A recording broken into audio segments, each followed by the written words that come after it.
It's time for Security Now. Steve Gibson is here, and he's raring to go.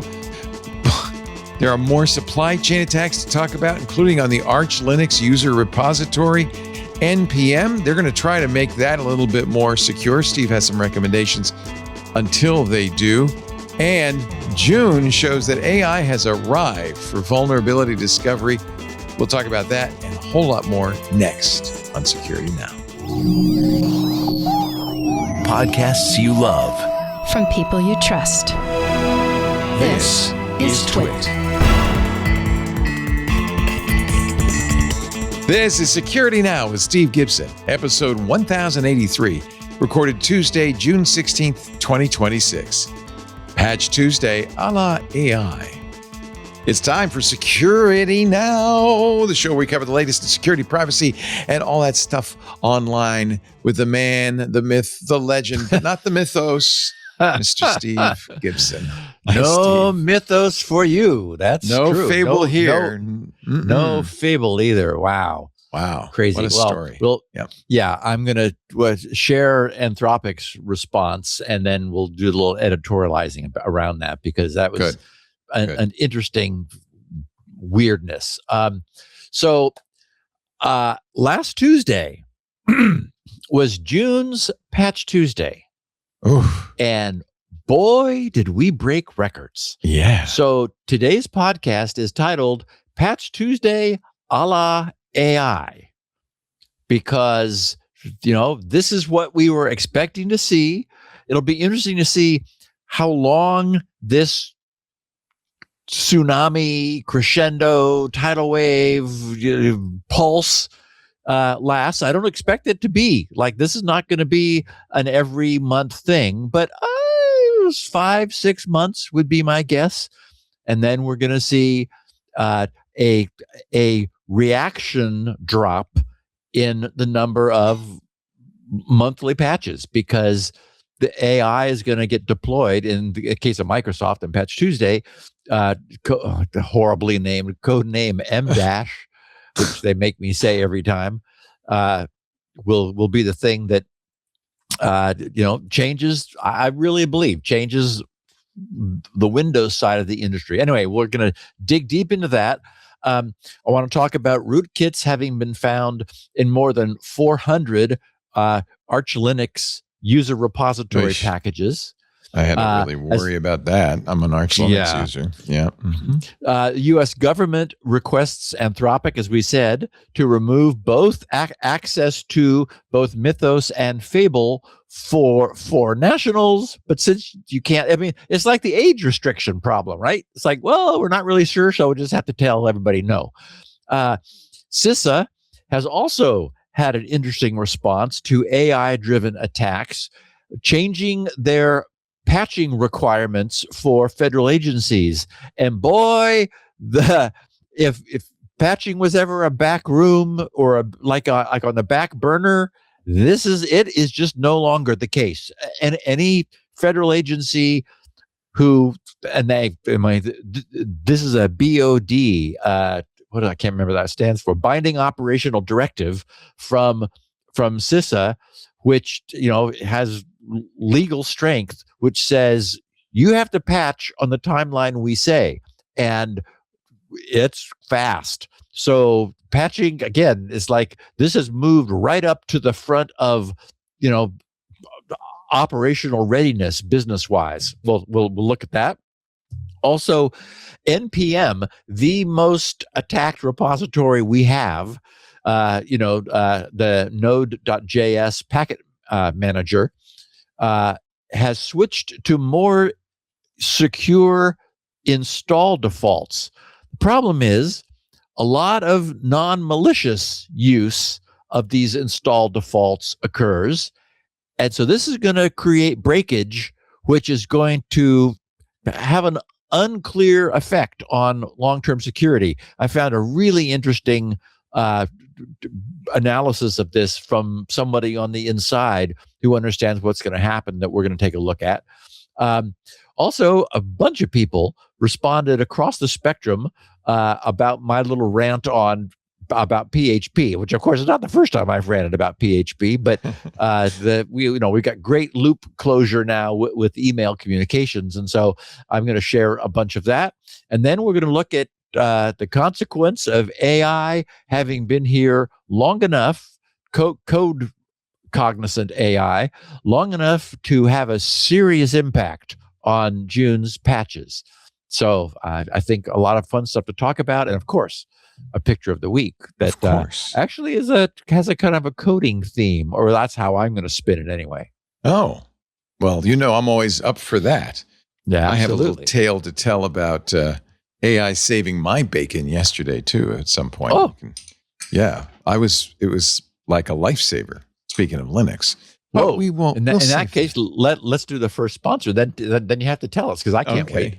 Yeah, okay. Yeah. I just the more I use it, the more valuable it becomes. That's what's really clear. There. Yeah, I miss Fable, but this was with 4.8. Opus 4.8. It did a great job. But let me tell you about our sponsor for this segment of Security Now, and it is one that all you network engineers are going to want to know about. It's brought to you by Meter today, the company building better networks. Actually, I wish I could get Meter here. My company's really doesn't need Meter, but I bet yours does. Meter was founded by two network engineers who feel your pain. If you're a network engineer, you know what I'm talking about. The legacy providers with inflexible pricing, the IT resource constraints stretching you thin, complex deployments across fragmented tools. You, my friend, you network engineer, are mission critical to the business, but you're working with infrastructure that just wasn't built for today's demands. And it's not your fault. It's not the company's fault, really. I mean, the internet has exploded and it is more and more important for every business. But that's why businesses are switching to Meter. Meter delivers full stack networking infrastructure, wired, wireless, and cellular, that's built for performance and scalability. See, these network engineers realize that if they wanted to give you a quality experience that scales, that can grow with you, they need to do it all. They design the hardware. It's beautiful, by the way, beautiful hardware. They write the firmware. They build the software. They manage deployments. They provide after-sales support. They do it all. And they do everything from ISP procurement to security to routing, switching. They can do wireless, firewall, cellular. They do power. Power is really important. DNS security. They do VPNs. They do SD-WANs, multi-site workflows, all in a single solution. Meter's single integrated stack is designed to work in the most challenging environments, major hospitals, branch offices. You acquire a new company and now you got branch offices with a completely different system. You need to communicate. Worse, maybe they have a 200,000 square foot warehouse that's depending on Wi-Fi. Nothing works, and it has to interoperate with you. They can solve those problems. They do again and again. Large campuses, data centers, even Reddit. Yes, Reddit uses Meter.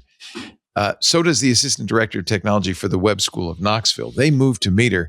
He said, quote, "We had more than 20 games on campus. Between our two facilities, each game was streamed via wired and wireless connections. The event went off without a hitch. We could never have done this before. Meter redesigned our network. With Meter, you get a single partner, one phone number for all your connectivity needs, from first site survey to ongoing support, without the complexity of managing multiple providers or tools. Meter's integrated networking stack is designed to take the burden off your IT team and give you deep control and visibility, reimagining what it means for businesses to get and stay online. Meter is built for the bandwidth demands of today and tomorrow. Thanks to Meter for sponsoring. Go to meter.com/security now to book a demo today. That's meter.com/security now. Book a demo. You need Meter. Now, back to Steve and our picture of the week. First, tell us about AI saving your bacon. So I run my agent, everything, all of it, all the models, all the memory, everything on that nice framework desktop I bought, really designed to do that. I bought it to do local AI, 128 gigs of RAM. It's got that AMD AI Plus 395 AI specific processors. It's really nice.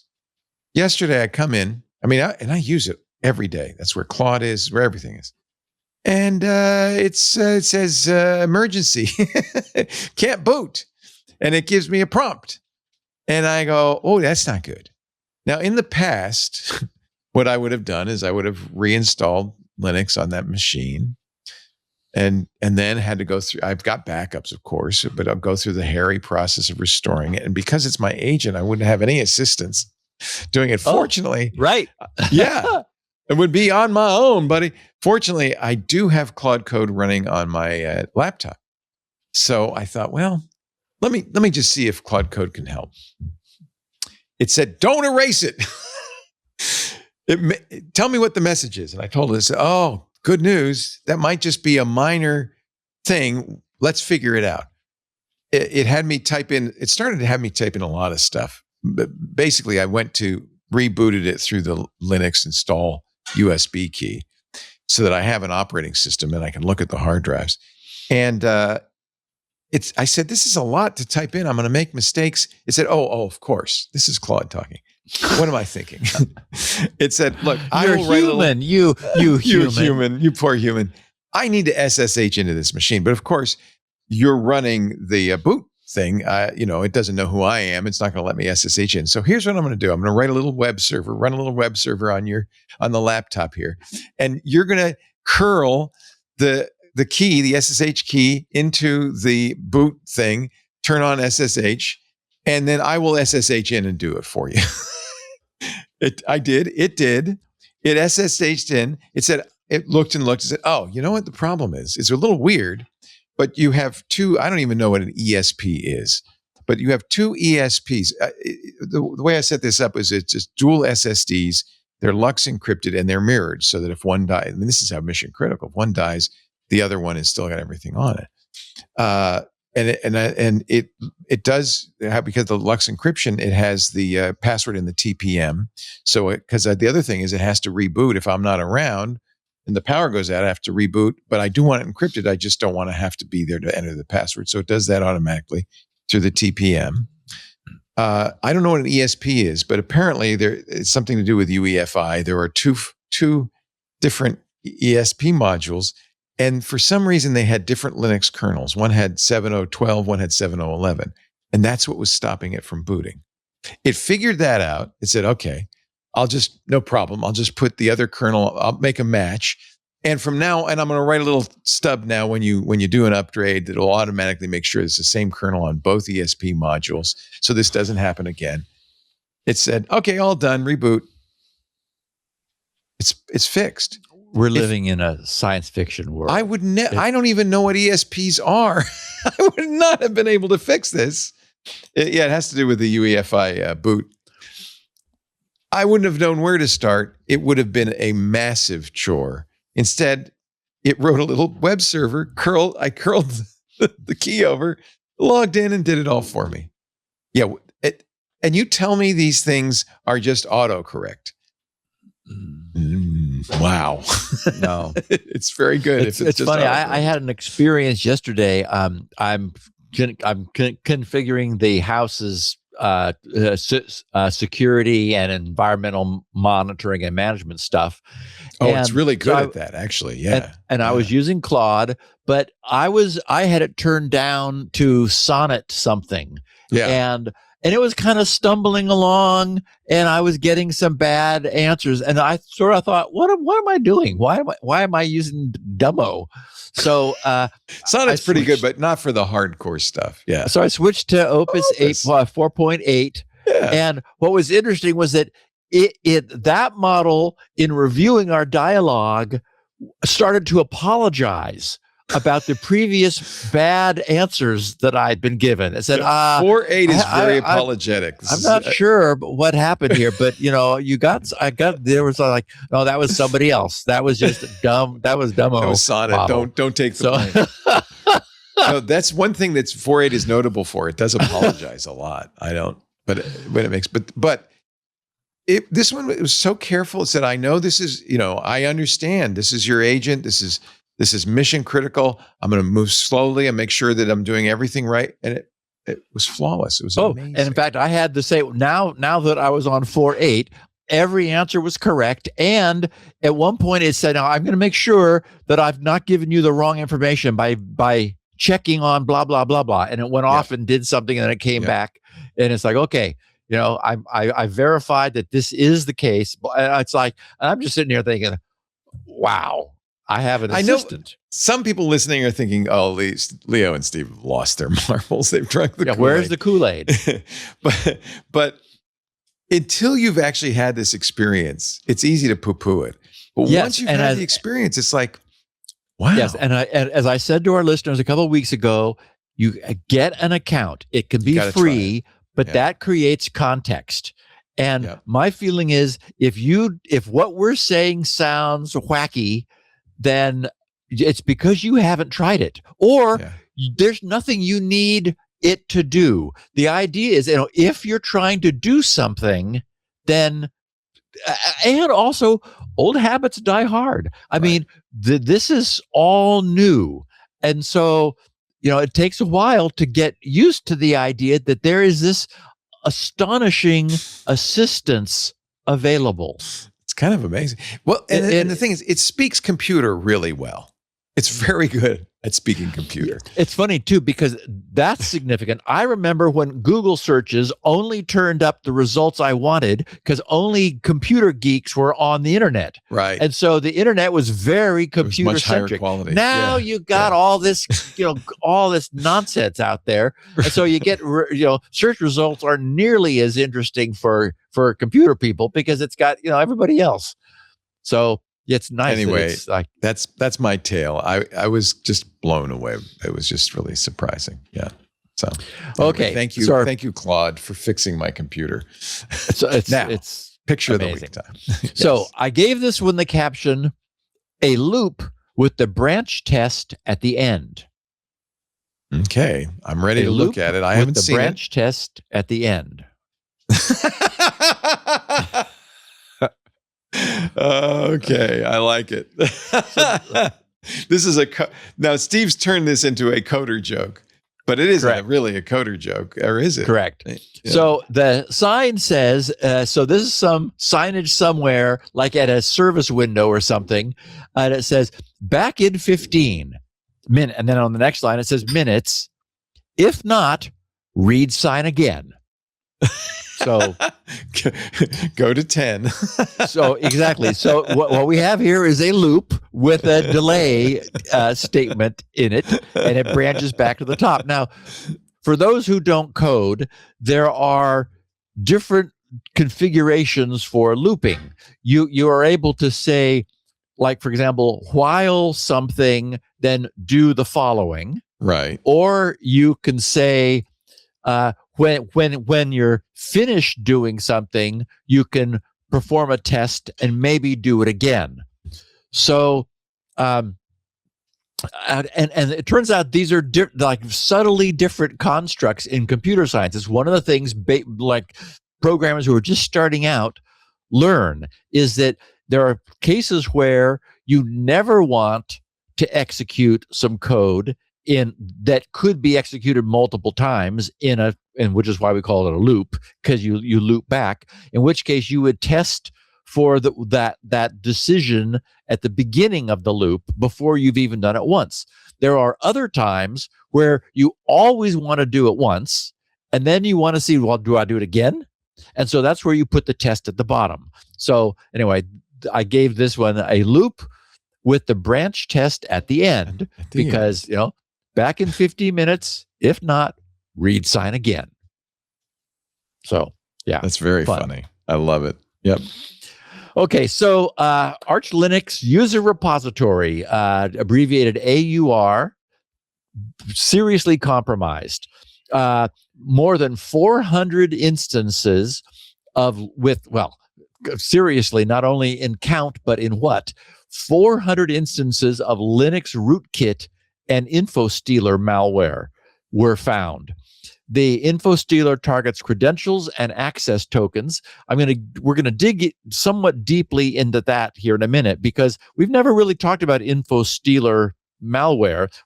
referred to it. It's like, oh, that's an info stealer, but we haven't like what info is stolen. So we're going to answer that. Last Tuesday, the site, which great domain, IOCTL, which is the abbreviation for IO control, input output control. Yeah. IOCTL.fail is the site. Oh, what a good name! Yeah, what a good name. And I didn't know there's a .fail top level domain. I didn't either. That's just amazing. Get that one. Yeah, happened. Yeah. They posted their analysis of this infiltration campaign, opening their report by explaining this report summarizes static reverse engineering of the Linux ELF, ELF malware sample named DEPS, DEPS is the name of the malware, and static review of the recovered NPM package source associated with the incident. The sample and package were treated as malicious throughout handling. No dynamic execution of the ELF NPM package, lifecycle scripts, or package code was performed. The binary is stripped and implemented with Rust-style async state machines. Function names in this report are an analyst assigned names based on decompiled behavior. Okay, so to interrupt for a minute, what they're saying here is that at no point did they actually execute the malware under any context. That's sometimes done, right? You run it in a protected virtual environment, in a sandbox, and in order to watch it go, see what it does. And just for the record, this ELF, which is referred to here and throughout, for those not well versed in Linux lingo, is abbreviation for executable and linkable format. Thus ELF, executable and linkable format. It's a very flexible format that's used almost universally by Linux and the Unixes also, and as well as some embedded RTOSes, and pretty much everywhere other than Windows, which has its own PE, the portable executable format, and Mac, which uses Mach-O as its format. In any event, they chose not to let this thing, as I said, loose. I don't know why, in a sandbox, such as a secure VM. The idea there would be any damage that it might attempt or to do could be observed and contained. Instead, they reverse engineered the malware from a static binary sample of the malware code. And since this malicious binary had been stripped of any latent symbolic names, it was just pure binary code that did the work. Variable names or function names were not there. The analyst assigned the names as they worked through the decompilation of this once a function's purpose had become clear.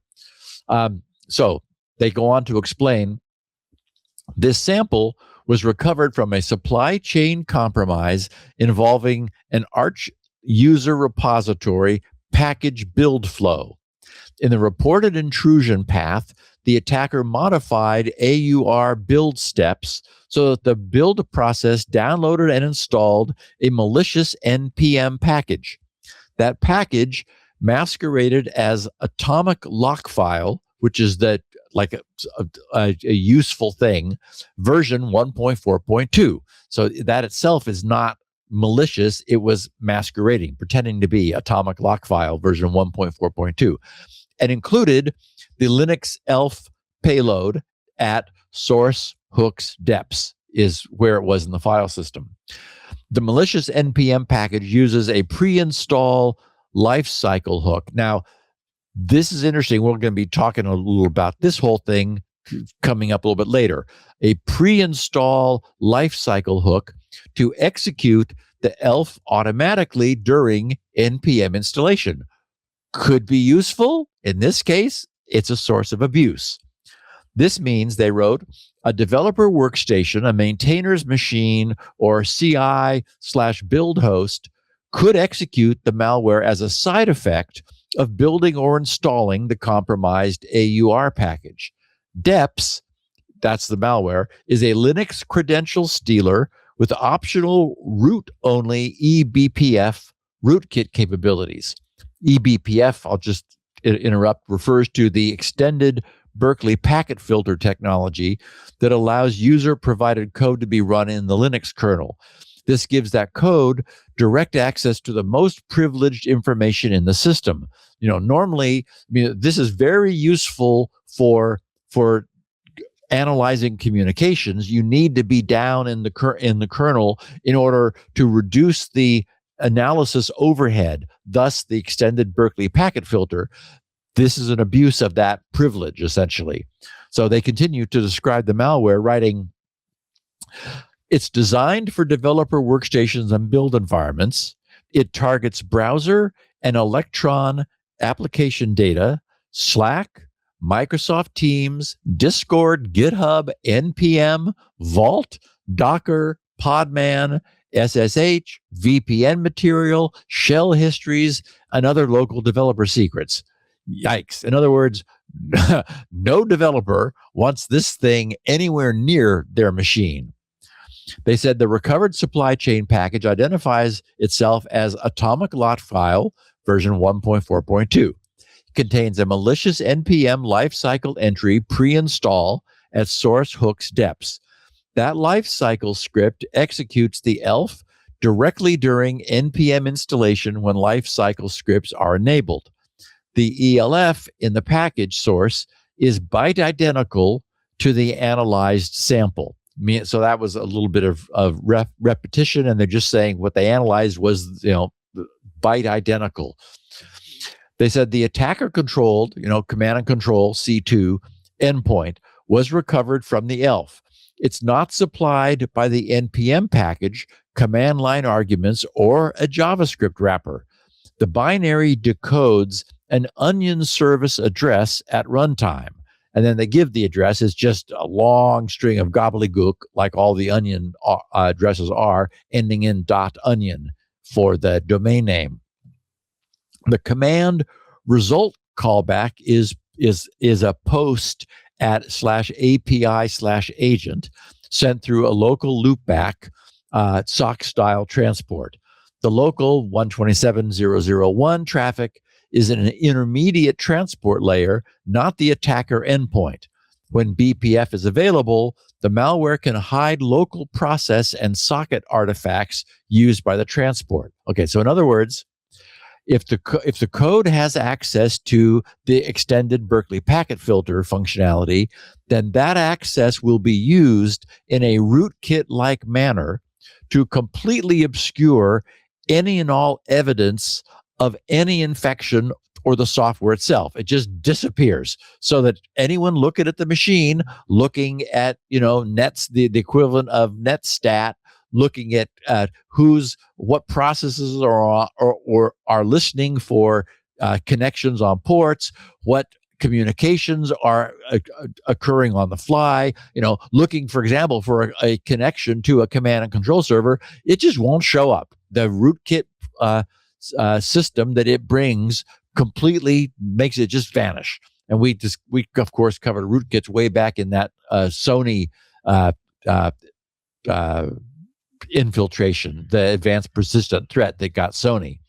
So they said without eBPF, the local network presence of something can be observed. So the recovered package, they wrote, recovered package source appears to be a mostly legitimate TypeScript NPM package with a malicious ELF inserted into the source tree and then wired into that NPM lifecycle execution. In other words, it's a normal benign piece of big JavaScript, TypeScript, and they just sort of tacked in this ELF binary and then use the NPM pre-install functionality to get it to execute it, and then it would do all of its bad stuff. They said static review of the package source outside the ELF found no JavaScript wrapper, no additional command and control configuration, no command line arguments passed to the ELF, and no package layer references to temp.sh, API agent, Discord webhooks, or a public C2 domain IP. In other words, the TypeScript npm package was clean, did not contain any other infection. The infection, such as it was all in this ELF binary. So they said, conclusion, the malicious npm package provides the execution vector. The C2 endpoint is encoded inside the ELF itself. Okay, so now we know what it is and how it's delivered and carried into the system, which brings us to what does it do inside the developer's machine once it takes hold. And remember, there are 400 instances of these bad things that were discovered in the ArchLinux repository, the user repository. So this no doubt infected a bunch of people. So we learn further why no developer wants to have this anywhere near the system. So it installs persistence using root or per user systemd service units, enforces a single active instance using flock, so to keep like multiple instances from running at once, redirects standard input-output error to dev null so that you won't see it doing anything, any of its output, ignores sigpipe, so it takes itself out of any external control, reads proc self exe to locate and copy and install its current executable, uses Rust async runtime logic to run collectors and transport tasks, enumerates Chromium family browser profiles and Electron app data, reads SQLite cookie databases and Level DB local storage, extracts Chromium and Electron cookies and service tokens, queries Slack, Microsoft Teams, Discord, GitHub, NPM, and OpenAI chat APIs with stolen tokens or cookies, searches local file system locations for SSH keys, your shell history, vault tokens, Docker/Podman credentials, VPN material, and developer secrets, uploads file content to temp.sh, calls back to the recovered onion command and control over a post query to API agent, uses a local loopback SOC style transport before reaching proxy destinations, includes a downloader stager path tied to user bin Monero wallet GUI, and if sufficiently privileged, loads an embedded eBPF rootkit to hide its processes, its process names, and all of its socket nodes. So it goes completely stealth once it gets into your system if it's able to use eBPF. And again, just to reiterate, more than 400 instances of ArchLinux repository packages have been found infected with this nastiness. So, as I said before, we've referred tangentially to InfoStealer malware from time to time. It is, unfortunately, an increasingly prevalent form of malware because its goal is obtaining information that would allow an attacker to pivot to some other target. They don't really care about a developer's machine, but they're hoping that they'll get into the machine of a developer who also happens to have, for example, AWS credentials for some other juicy target, like the company he works for or consults to or something. So the bad guys are much less interested in the initial victim in this case than in what other systems or networks that victim may have access to. And of course, the classic example was the LastPass developer who had a bug in his NAS software that was way out of date. And the bad guys got into him, found out that he was a developer at LastPass, and then got into LastPass.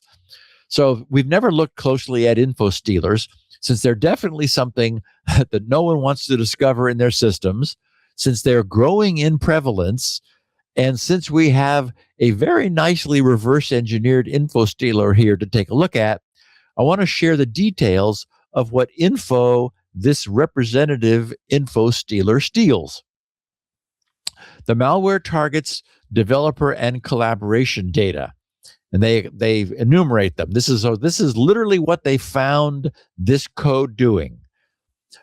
It digs into the browsers and Chromium profile stores for Google Chrome, Chrome Beta, Chrome Dev, Microsoft Edge, Edge Beta, Edge Dev, Brave, Brave Beta, Brave Nightly, Vivaldi, Opera, Opera Beta, Opera Developer, Yandex Browser, Epic Privacy Browser, Iridium, Ungoogled Chrome, Thorium, Komodo Dragon, SRWware Iron, Scent Browser, SlimJet, Maxthon, UC Browser, Coco, Naver Whale, Chromium Flatpak, Google Chrome Flatpak, Microsoft Edge Flatpak, Brave Flatpak, Vivaldi Flatpak, Opera Flatpak, and Yandex Browser Flatpak. I never heard of half of those. I know, but they exist, and so these developers took the time to put in some specific code for each and every one of those,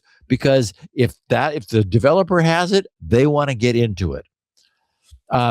Profile artifacts targeted include local storage, level DB, the network and cookies, network/cookies, default/cookies, and Chromium encrypted cookie values. Collaboration and Electron applications, which it knows about and goes after: Slack, Flatpak, Slack Snap, Microsoft Teams Legacy Stores, Microsoft Teams Flatpak / browser-derived stores, Discord PTB, Discord Canary, Discord Flatpak variants, Discord Snap variants, Vesktop, Legcord, Webcord, Armcord, Vencord, Nativecord, Abaddon, Dissent, Ripcord, and Datcord. They also confirmed the Slack paths and data. Ripcord and Datcord? That's right. Well. They also confirmed Slack paths and data, where this thing looks at it, .config/slack, .var /app/com.slack, slack/config/slack, snap/slack/current/.config/slack, You're just Slack tuned in. cookies for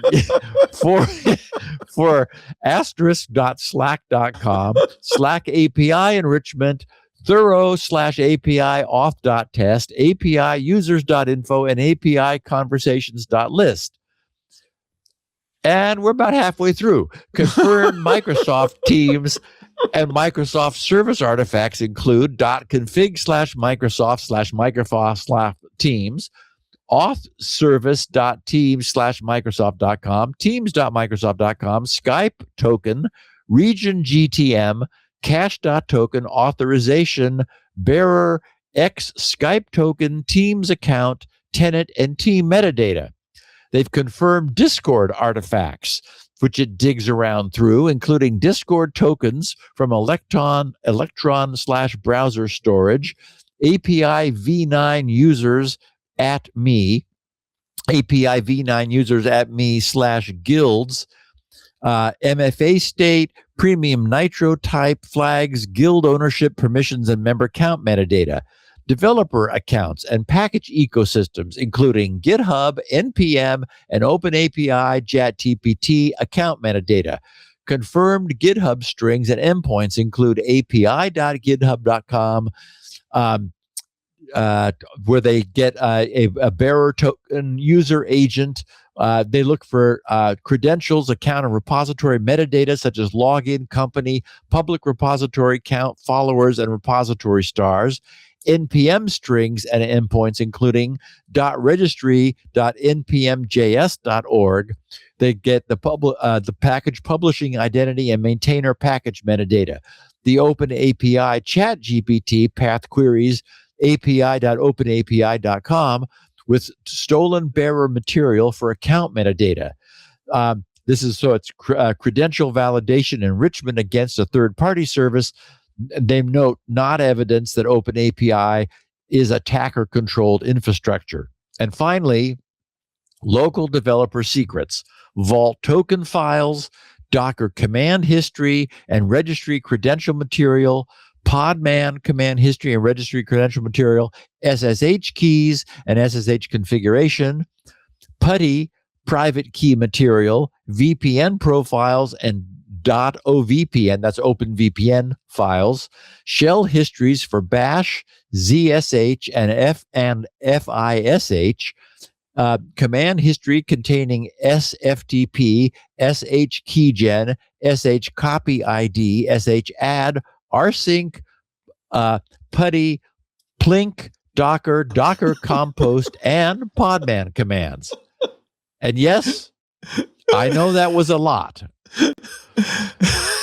I've made a song out of it. Oh, I God. don't know. Would you like to hear the...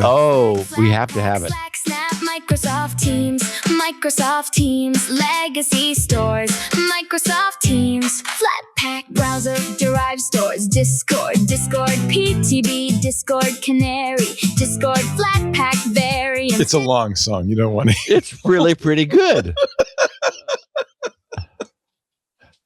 There's a little more. Discord Snap variants, Desktop, leg cord, web cord, ARM cord, Ven cord, native cord, Abaddon, Dissent, rip cord, and dat cord, Slack paths, config, Slack, current, Slack cookies.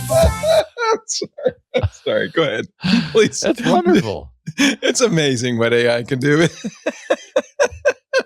Actually, We it shouldn't sounds laugh pretty- because this has been a nightmare for everybody using Arch. I mean, it is the worst thing that could possibly have happened. Yes. It's terrible. Terrible. So, as I said, I know that's what I just did to everybody was a lot, but I think it's important to appreciate that the more than 400 instances of this malware, which were discovered residing in the ArchLinux repository, were expressly designed to root out any and all instances. Sorry. Any and all instances of any of that developer data and send it back to its command and control server. So the real takeaway here is this info stealer stuff. This is what an info stealer looks like. It's what it feels like. It's what it does if it gets into your computer.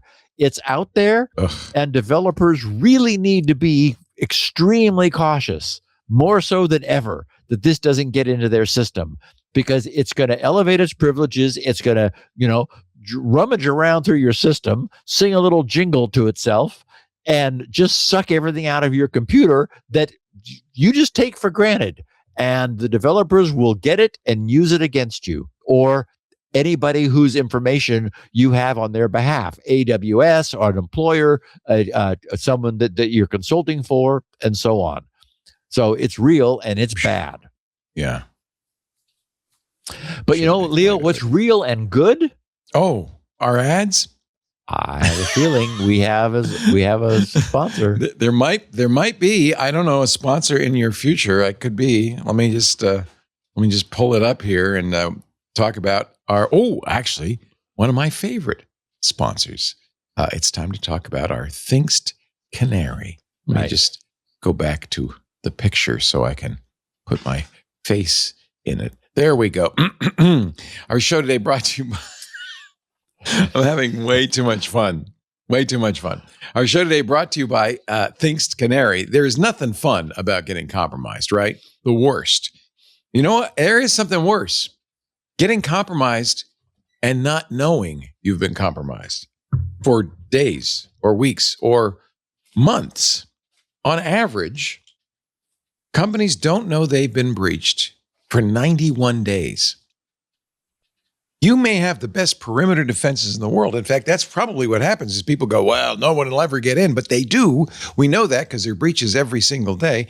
And then once they're in, they can wander around. They can exfiltrate stuff. They can look at all your files.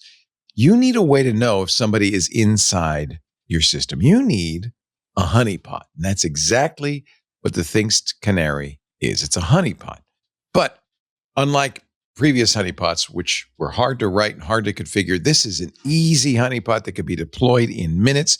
You go to the Thinkst Canary console and you can choose any of dozens of different personalities, whether it's a Windows server, a Linux server, SharePoint, Exchange. It could be a SCADA device. In my case, it's a NAS device.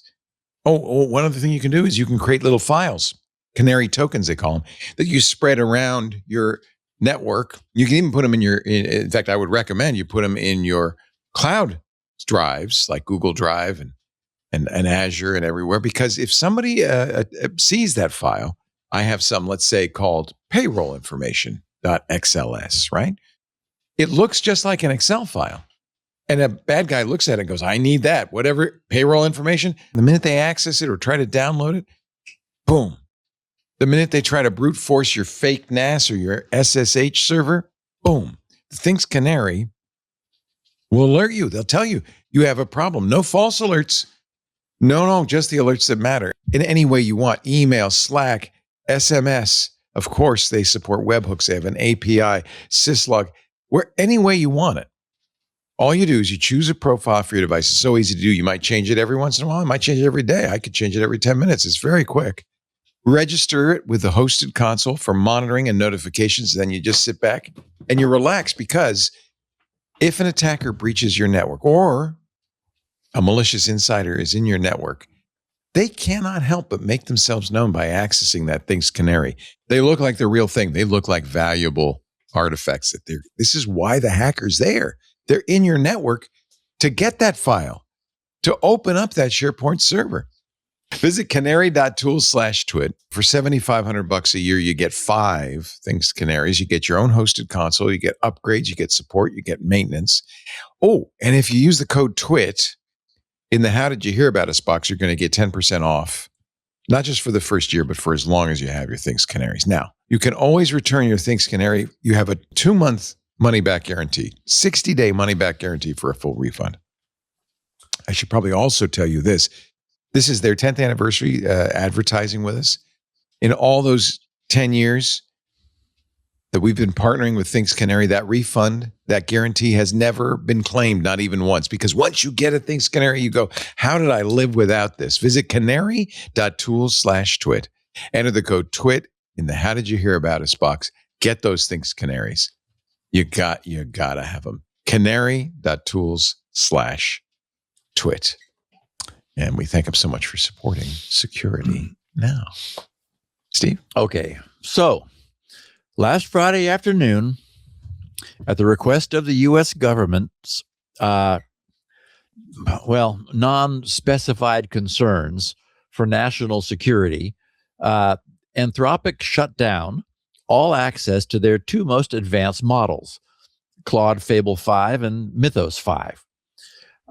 And I'm sure everyone has seen this a lot. We should note that, though, that claiming national security has become the catch-all phrase used by the U.S. government, which, should be taken to mean either because it's what we want or because we say so. So it's, often not very satisfying. It's not at all clear why this is the case. But in any event, since it was just, Leo, it was at the very start of last week's podcast that Claude Fable 5 first appeared. I think I mentioned it, didn't I, on the show? Yeah, you did. It's like, hey, there's a new model. And in fact, you began playing with it. I think it was during the podcast, you ran it on some of your existing code, and it found a whole bunch of more stuff. It did. It found a lot of security flaws. It was very good. So it looked like another major leap forward. So as a consequence of all of that, I want to share what Anthropic posted, because there's some interesting pieces of sort of things to read in between the lines here about why their 2 newest models have been taken down.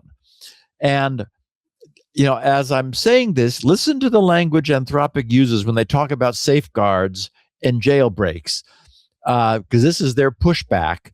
And it echoes the position everyone here has heard me articulate from the start, which is that to me, it feels understanding enough of how this large language model technology operates, intuitively it feels as if it is the whole technology is almost certainly going to be inherently hostile to any form of control. I don't mean hostile like in a belligerent way, but I mean it's just this isn't something that can be controlled. The way it works is not like normal procedural code. It's not the way it is. You got temperature that you can turn up and down. So I believe it is inherently an uncontrollable technology. That is from the standpoint of guardrails. So the headline of Friday's posting, and as you'll see, they talk about that. The headline of Friday's posting was Statement on the U.S. Government Directive to Suspend Access to Fable 5 and Mythos 5. They wrote, their statement is, the U.S. government, citing national security authorities, has issued an export control directive to suspend all access to Fable 5 and Mythos 5 by any foreign national, whether inside or outside the United States, including foreign national Anthropic employees. The net effect of this order is that we must abruptly disable Fable 5 and Mythos 5 for all our customers to ensure compliance. And it hadn't occurred to me, Leo, but I guess some of their employees have to be denied access somehow, which is wacky. Access to all other Anthropic models will not be affected, they said. We received the directive from the government today at 5:21 p.m. Eastern. The letter did not provide specific details of its national security concern. Our understanding is that the government believes it's become aware of a method of bypassing or jailbreaking, they have in quotes, Fable 5. And I saw elsewhere, Leo, that apparently some Amazon employees or someone in Amazon believes they figured out a specific jailbreak. I think that was the case. Anyway, they said, we reviewed a demonstration of this specific technique being used to identify a small number of previously known minor vulnerabilities.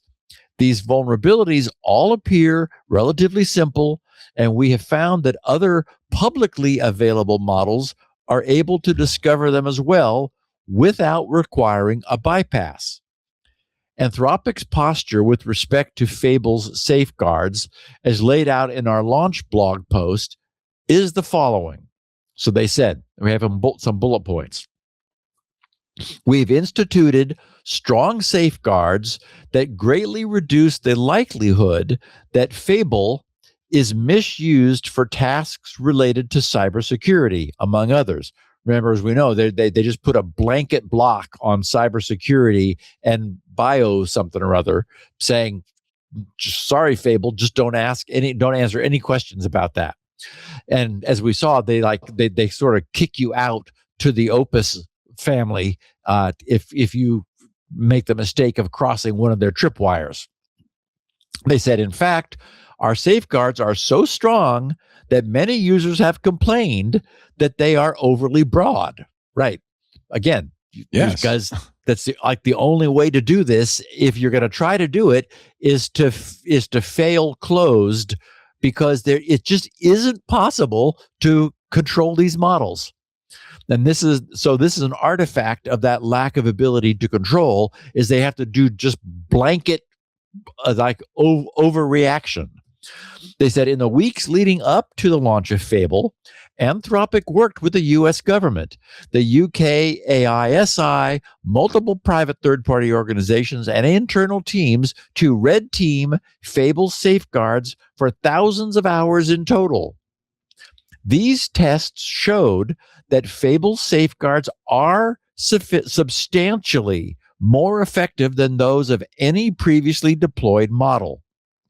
No testers have yet been able to find a universal jailbreak. We'll see why that word's important in a minute. A universal jailbreak, a jailbreak method that can very broadly bypass the model's safeguards, unblocking a wide range of cyber capabilities. We suspect that perfect jailbreak resistance is not currently possible for any model provider. Think about that. We suspect that perfect jailbreak resistance is not currently possible for any model provider.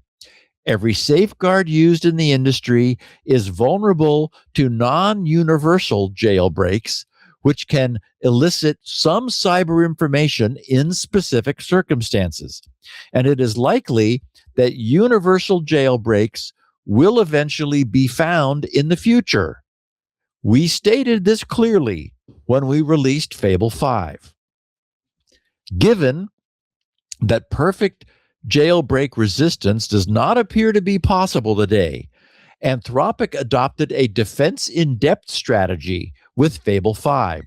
We aim to make jailbreaks either narrow, in the case of non-universal jailbreaks, or very expensive to produce, in the case of a universal jailbreak, and to combine this with thorough monitoring to quickly detect and shut down any successful attacks.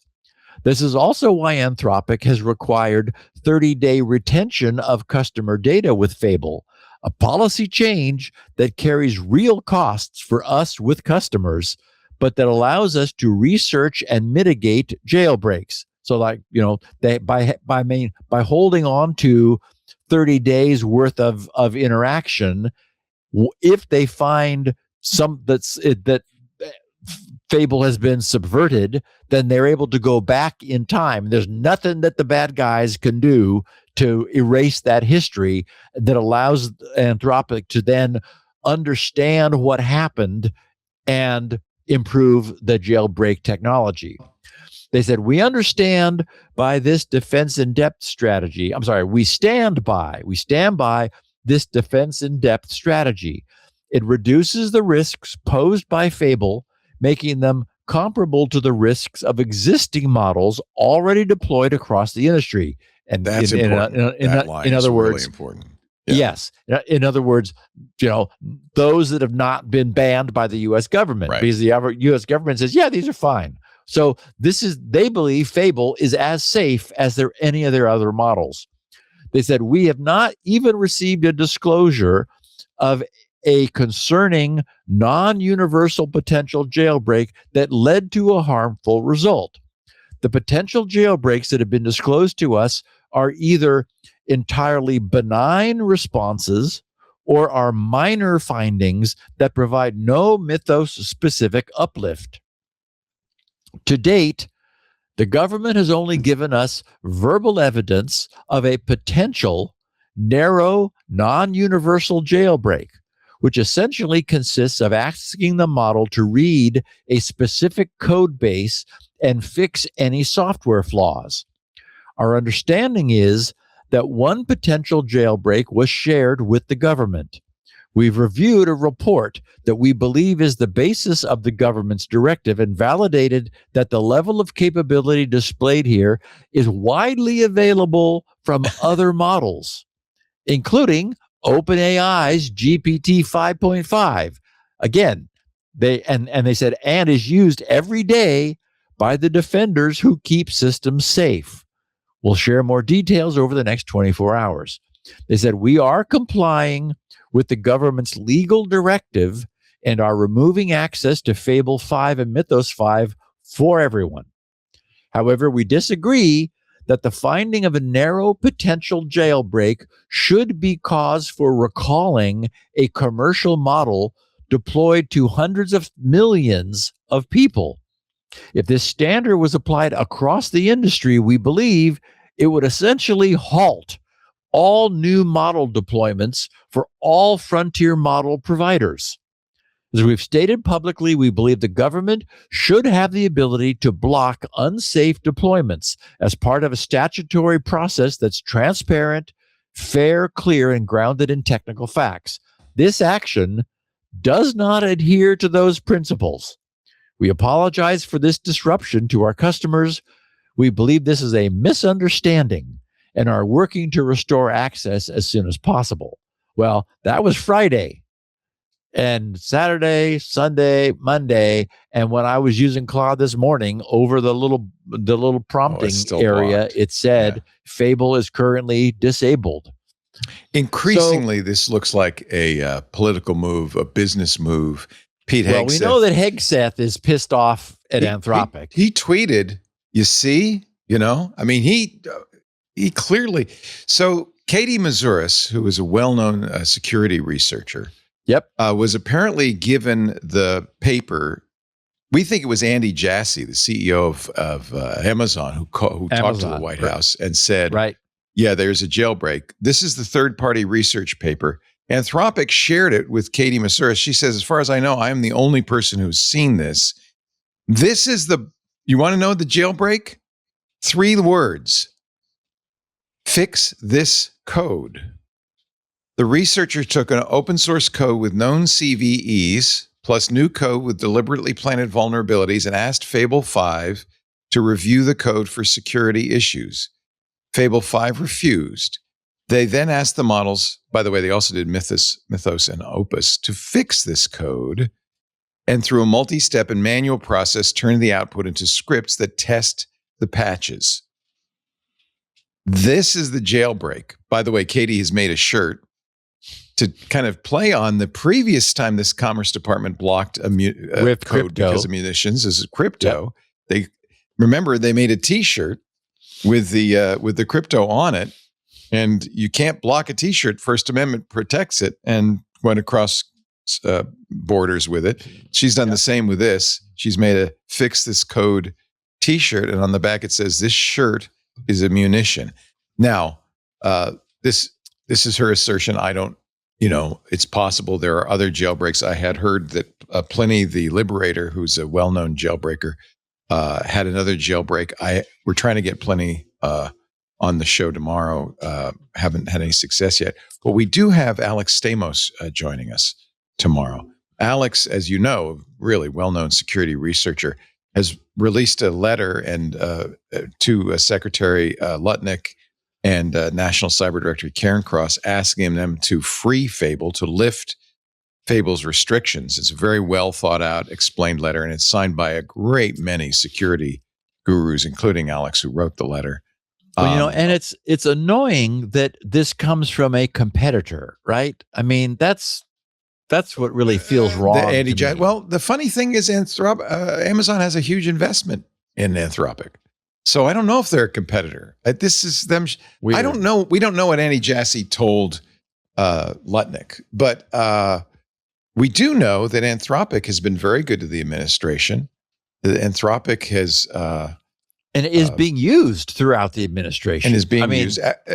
We also know that OpenAI has donated to the administration. I think it's very hard to, and maybe we don't know what's going on, but there's never been provided any good evidence that this is a real jailbreak. If it's fixed this code, that's absurd.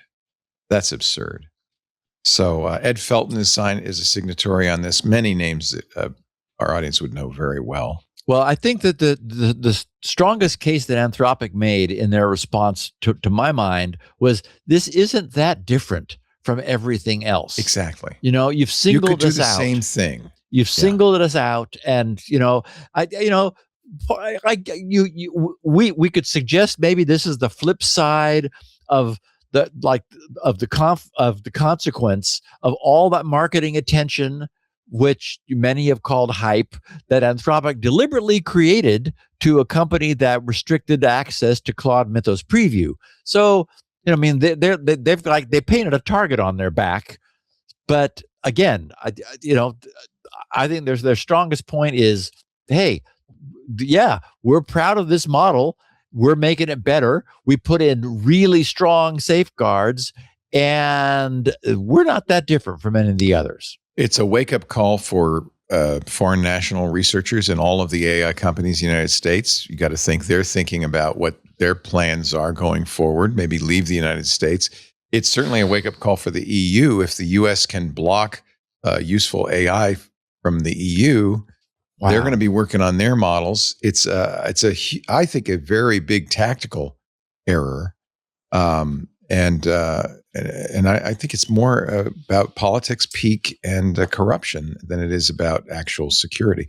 But it's hard to say because we haven't seen, the only jailbreak we've seen clearly is not a problem. Maybe there's a merit. Maybe there are other jailbreaks. I understand why the government might say, this AI model is too dangerous to be released, but they need to. Well, and the other thing we've seen is other people achieving Mythos grade success with non-Mythos model. Yeah. So and we've talked about that here. It's not as if there's some really magic pixie dust that Anthropic uniquely has. They just they're pushing ahead, as is everybody else. It's a good model. Yeah. It's a good model. We will talk to Alex Stamos tomorrow on Intelligent Machines, 2 p.m. Pacific, 5 p.m. Eastern. Good. Hope everybody will join us for that. And he will talk about this open letter, which he has put out at freefable.org. If you want to. Free Fable. That's great. Free Fable. Okay. As we saw last week, the change to the historical attack pattern that was already accelerating prior to the rise of AI. Before this all happened, we were noticing, wow, like this is an accelerating problem. I made the comment, a couple of years ago about that. We used to, how quaint it was that we used to have 3 or 4 digit CVE numbers, and now they're all 5 digit, and they're high 5 digits. So, will access to significantly more advanced autonomous AI attacking capabilities by a much wider range of attacker change this further. It absolutely clearly seems that we are seeing an AI-driven acceleration, and it will, for the first time, unfortunately, aided by AI, include those who are far less knowledgeable and skilled. So, it broadens the base of attackers, because they don't have to be experts any longer. Just as we've seen many of this podcast's non-coders delighting in their newfound ability to use AI to code, it's only a matter of time, and probably not much time, until we see attacks managed by non-hackers using next-generation AI-driven autonomous attack frameworks. Last week's report from Anthropic's Red Team, which is what we shared, showed one instance of exactly this that was, by the end of March, still the exception to the rule. They said, not everybody else is using AI in post-intrusion strategizing, but that one group did. So a year from now, it's going to be commonplace. So against this backdrop, last Wednesday on June 10th, CISA released their Binding Operational Directive, BOD 26-04, titled Prioritizing Security Updates Based on Risk. This BOD formalizes, this is me speaking, formalizes the timeline under which federally mandated IT systems are now required to respond to cyber threats that CISA identifies. We've already seen and commented about the response speed required by CISA to some recent threats. Remember, there was one like by midnight that night, or within 3 days. But now that somewhat breathtaking 3-day to patch timeline has been formalized. I've got a chart in the show notes at the top of page 8, which actually shows the decision tree that you follow in order to determine how quickly you must patch something. The guidance that CISA has produced has been reduced to this tree with 4 binary decision points. Since 2 to the power of 4 is 16, that is to say, there are 16 combinations of 4 bits, we've got 16 leaves at the end of this decision tree. This is worse than the FIFA chart here. This is holy cow. The 4 branching decisions are: has the vulnerability been publicly released? Is the vulnerability in KEV, the known exploited vulnerabilities list? Is the exploitation of the vulnerability automatable by the adversary? And is the impact of its exploitation partial or total control? Each one of the 16 branches ends in either 3 days to patch. That is to say, you have 3 days to patch this, guys, or 14 days to patch, or 60 days to patch, or patch on system upgrade, meaning, don't worry about it. When you upgrade everything else, you'll get patches. So it's essentially patch it immediately, like now, with a deadline in 3 days, or you got 2 weeks to patch this, or you got 2 months to patch this, or don't worry about it that much. So, for example, writing along the worst case branches of the tree for each decision point, a known vulnerability, a publicly known vulnerability that's on the KEV list, which can be automated and carries an impact of total control by the attacker, that guy must be fixed in 3 days. I'm like, do it now, but the deadline is 3 days away. Now, the flip side, following the best case branches, if the vulnerability has not been publicly exposed, is not on the KEV list, cannot be automated, and regardless of whether or not its impact would be partial or total on the victim system, turns out no hurry, can be fixed during routine system updates. But all other combinations of those 4 criteria bring you out to a leaf on the tree that tells you how much time you have.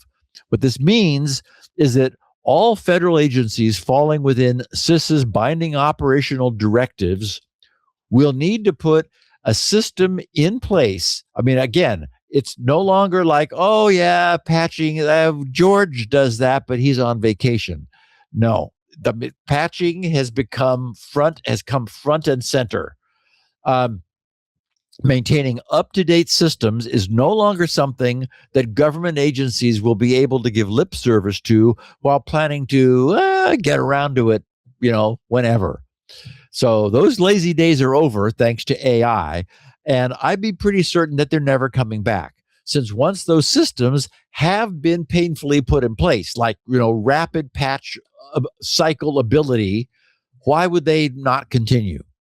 So, it took clear and present threat from AI to push the change, which nobody wanted. I mean, this is going to upset a lot of agencies who've said, we have no ability to actually do that. Well, they're going to have to figure it out and generate that ability. I think that's a good thing, though, right? It is a good thing. Yeah. Yes, I 100% agree, Leo. I think that it's not anything anyone wanted. You got to patch. But patch, you got to patch. Yeah.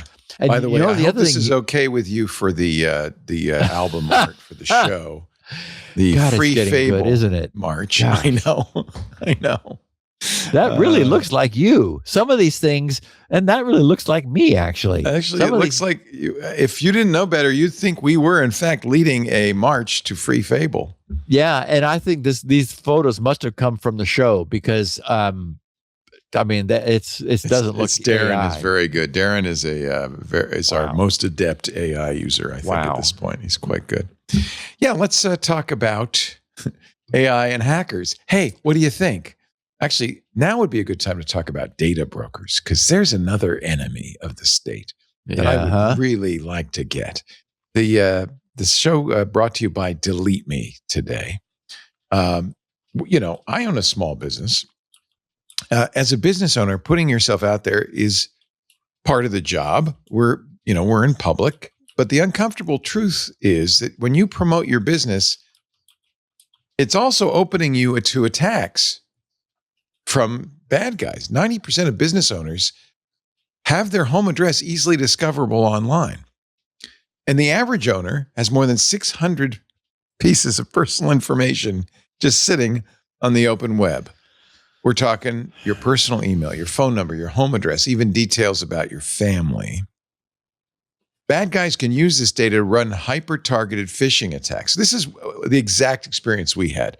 We've been getting phished by people who know our org chart. They know people's phone numbers. They know their names. They know enough details so that these phishing attacks don't sound like they're coming from strangers. They sound like they're coming from clients, partners you already trust, or even the boss. That's why attacks using verified personal information are, get this, likely to succeed 5 times more likely to succeed. And the average incident, it's expensive. It could cost small businesses more than $120,000 to remediate. And don't think it's not going to happen to you. 1 in 4 businesses will be impacted this year alone. We have been. And that's where today's sponsor, Delete Me, comes in, reducing exposure by up to 95%. We use Delete Me, and we have to. Delete Me removes the boss, our employees' personal information from hundreds of data broker websites. Starving hackers are the fuel they use to build their target lists. And it's not just a one-time thing. It can't be. Delete Me continually monitors and removes your data. They'll also send you regular privacy reports, so you always know where things stand. You have to do that. These data brokers are like cockroaches. They don't go away. They rebuild your dossier even after you have them remove it. They rename themselves. They go out of business and create a new business under new names with all the same data. I mean, they're slimy. Fortune 500 companies, government agencies, and yes, Twit have trusted Delete Me for over 15 years. Now that same enterprise level protection is available for your small business. It's what we use. We recommend it. Protect your business. Protect your peace of mind.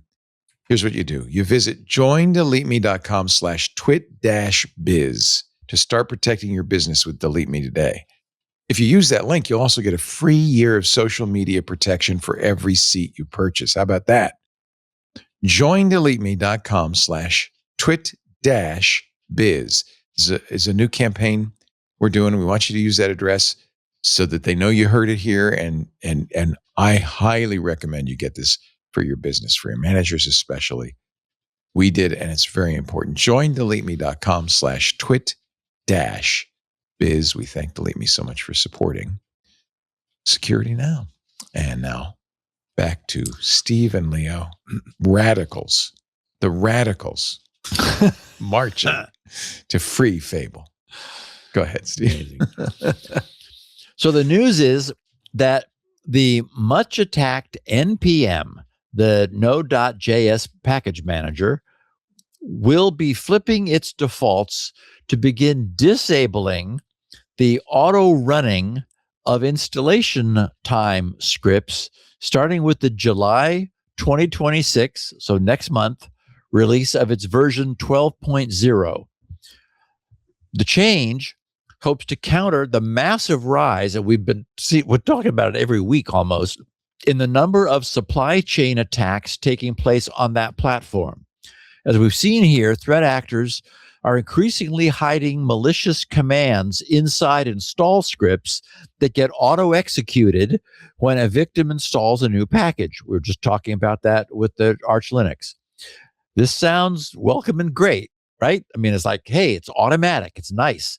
But what effect will it have? That is flipping this from by default enable to default disable. I tracked down an informed opinion of someone who should know, writing for the blog opensourcemalware.com to get a reality check. The posting was titled, NPM disables install scripts by default. But is that going to solve its malware problem? And the blog's tagline was, NPM announced that the new version of the NPM package manager, version 12, will come with several security improvements, including disabling install scripts. Is this a game changer or security theater? Its author wrote, on June 9th, NPM announced the breaking changes coming in V12. And he said, I'm genuinely excited about this announcement. The 3 permissive defaults that have shipped malware to developers for a decade are about to flip to deny by default. Pair that with install time cooldowns, I'll explain what that is in a second, landing across every package manager and the rise of commercial supply chain firewalls. And you'd be forgiven for thinking that NPM malware problem is finally getting solved. A year ago, he wrote, I stood on a DEF CON stage and walked through why NPM install scripts are terrible. So let me be the first to say it. These coming V12 changes are good. They're also in part theater, and understanding which part is which is important. NPM v12 flips 3 dangerous defaults. The big one is install scripts. Today, npm install happily runs pre-install, install, and post-install hooks from any package in your tree, including transitive dependencies you've never heard of. In v12, that stops by default. No automatic lifecycle scripts, no native node GYP builds, no prepare scripts from Git, file, or link dependencies. You opt packages back in with npm approve scripts. Discover what's affected with npm approve scripts, the allow scripts pending option, and block the rest with npm deny scripts. The second change makes Git dependencies require an explicit allow Git option, closing an execution hole where a code execution hole where a Git dependency's own .npmrc could override the Git executable, a bypass that worked even with the ignore scripts option set. The third and final change makes remote URL, that is to say HTTPS tarball dependencies, require an allow remote option. These 3 changes, he writes, ship around July 2026, and you can prepare today in npm 11.16.0 and subsequent. At the same time, other security improvements are taking hold. Cooldowns are also now everywhere. npm shipped with support for min release age in 11.10.0 back in February. This is a setting that refuses to install a version until it's been public for a configurable number of days. Yes. The logic here, isn't that nice? Yes. I turn that on. I do it manually, but for 14 days. If it's not more than 14 days old, I don't want to install it. That's smart. Yes. Yeah. And he writes, the logic is simple and effective. Compromised releases usually get caught and pulled within hours. So a short delay filters most of them out at the install layer with 0 scanning. It's worth noting, he writes, that npm was the last to this party. pnpm shipped minimum release age in 10.16 in December 25. Yarn added npm minimal age gate in 4.10.0 the same month, and Bun followed in 1.3.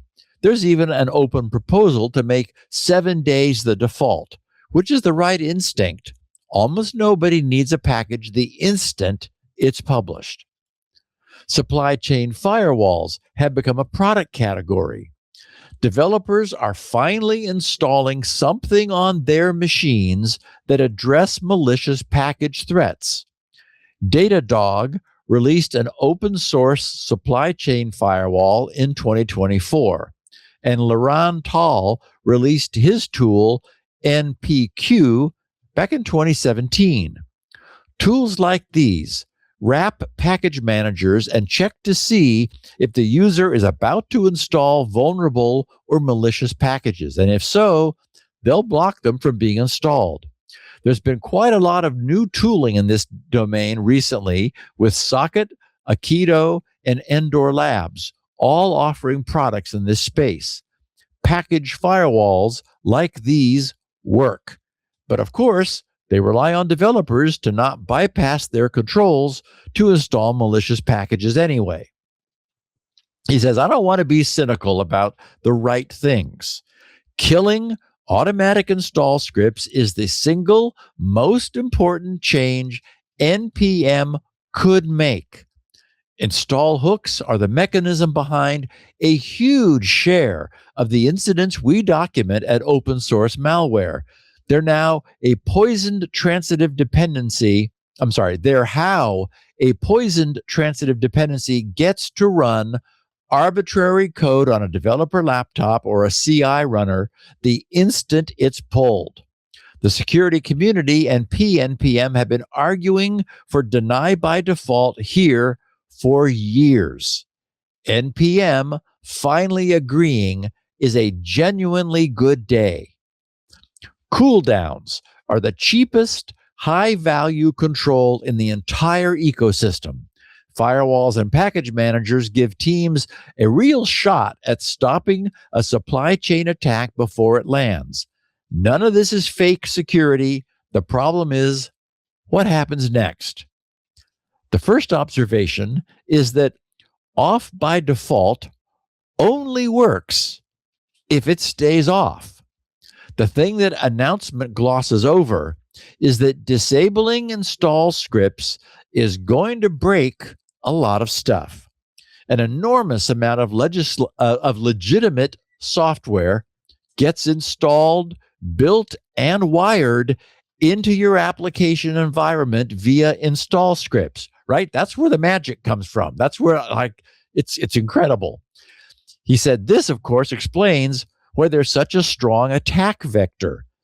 There's a simplistic narrative going around that lifecycle scripts only exist to do bad things, and that's just not true. NPM packages are not just a way to import libraries. Many people, including me, he writes, build CLI tools to do necessary utilitarian functions, and many of these tools use install scripts. Some examples of popular packages that use lifecycle scripts are ESBuild with 200 million weekly downloads, Sharp at 60 million per week, Core-JS at 40 million per week, Puppeteer 10 million weekly, NX 9 million, Buffer Util at 6 million, UTF-8 Validate at 8 million weekly downloads, and Bcrypt at 5 million weekly downloads. Initially, he finishes, native modules need Node GYP to compile against your platform at install time. Tools that download a platform-specific binary, generate a config, register a shell completion, or build a native add-on all lean on install scripts to get the job done. This is not an edge case. It's a meaningful slice of the most depended on packages in the registry. The day version 12 lands, those packages stop working until someone approves them. So I'm going to interrupt here for a second. If anyone listening is thinking to themselves, well, convenience versus security, you're exactly correct. That's what this is. I'm sure that many of us who have used package managers have been somewhat amazed, I know I have, by the astounding degree of automation. You fire it up and all this stuff happens. Packages are grabbed from here and there. Compilations are run and linked together. Packages are installed. Everything just whizzes by on the console. What just happened? Who knows? Nobody knows. Well, someone knows, presumably. But the entire point is that we, the developer or the end user who invoked the package manager, doesn't need to know. It all just magically happens. And that is also, of course, the Achilles heel of the entire process. It's what opens it to such abuse, because that extreme magical ease of use can be, and increasingly is being, abused to do malicious things behind our backs automatically. We have no idea what's happening in the first place, so how would we know if something bad was happening? The problem with flipping these magical defaults to off is that the magic upon which we've become dependent breaks. So he continues his post, writing, So what will developers actually do? They'll approve.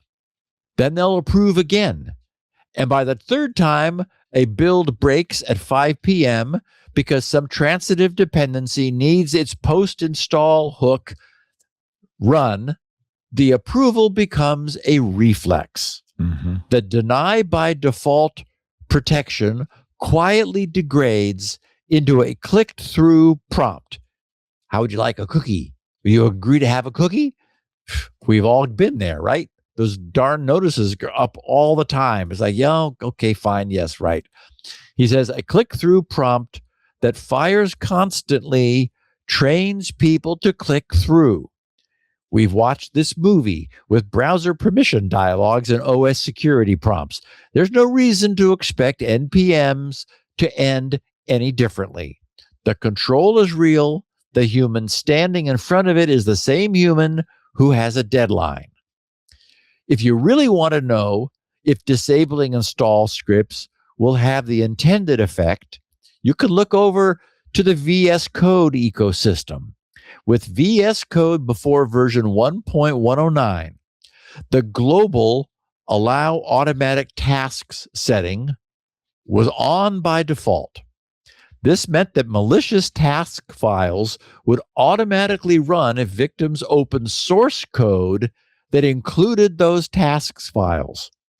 Microsoft changed and disabled this feature to be disabled by default in January 26th, the beginning of this year, after months of threat actors used malicious tasks files to compromise developers. Did that stop threat actors from continuing to use VS Code tasks? Nope. North Korean threat actors continue to use malicious VS Code tasks files as many developers have re-enabled the feature, or other developer tooling has enabled it. In fact, most of the large-scale attacks we've seen so far in 2026 leverage VS Code tasks and settings files to help redistribute the attack artifacts. The second observation is that the bad guys will find a way. Just because NPM won't run scripts at install time doesn't stop users from running those scripts the second those packages are installed. Even worse, if you already use a library and it's compromised, you don't need to run install scripts to receive the payload. It's going to run in your application. No scripts needed. Now follow the incentives one step further. If install scripts are switched off by default, some package authors with legitimate needs will stop relying on them. Good ones will document a manual build step.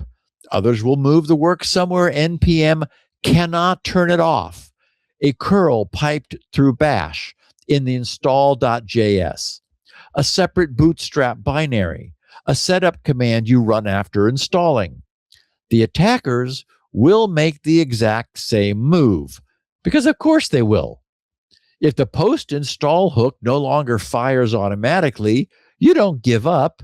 You find the install path that still executes. This is precisely the kind of threat actor behavior I talked about at DEF CON. Push on one control, and the malicious activity simply relocates to where the controls aren't. It doesn't just vanish. And here's the part that should worry NPM, but it won't, because it's good for them. When the malware moves out of the registry and into a shell script or someone's gist or a binary downloaded from a CDN, NPM gets to report that registry resident malware is down. Yay! They'll claim victory. The problem will look solved from the viewpoint of their dashboard. Meanwhile, the risk has simply relocated to terrain with less visibility and fewer tools, not more.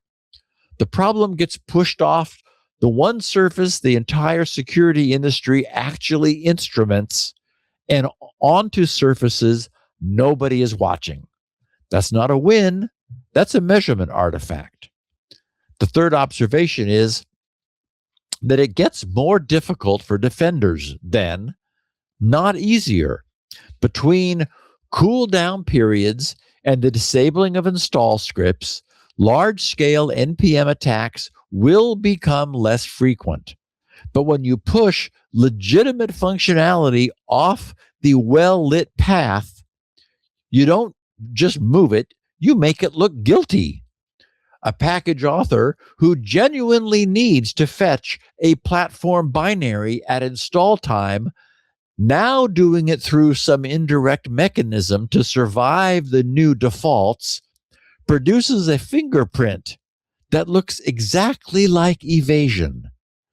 Obfuscated loader, out-of-band fetch, install time network call to a non-registry host. 5 years ago, that was a strong malware signal.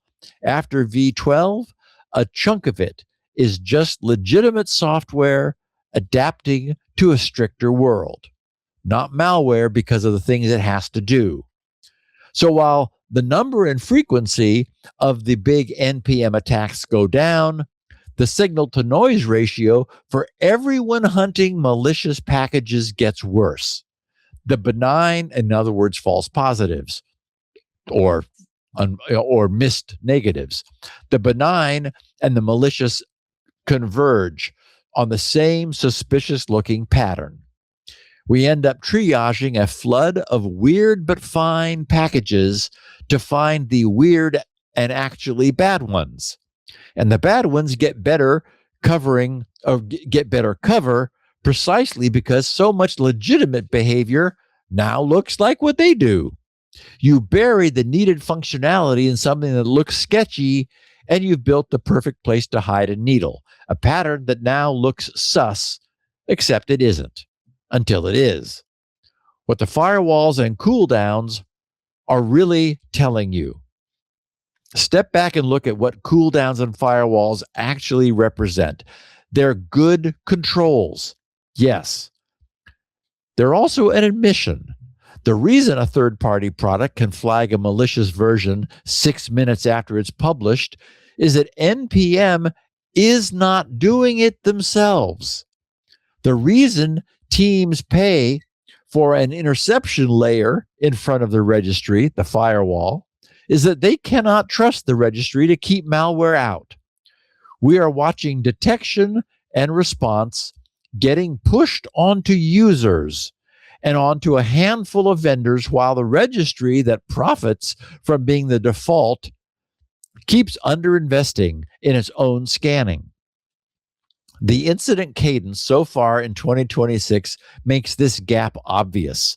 Version 12 is NPM catching up to the problem I laid out a year ago. Okay, that's progress. But a registry that has been this chronically under-resourced on internal security doesn't get to flip 3 defaults and call the supply chain problem handled. So what actually does move the needle? Where does this leave us? We're left with the unglamorous truth that tooling is necessary and nowhere near sufficient. Turn on cooldowns today. It's the single best ratio of effort to protection available, and there's no reason to wait for V12. Prepare your approved scripts allow list now on 11.16 and later, so the V12 upgrade does not break your builds and stampede your team into rubber stamping everything. If you can manage package firewalls, run them. Do all of it.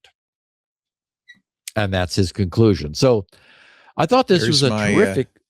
There's my minimum release age, 14 for NPM, Nice. and also do it on Bun.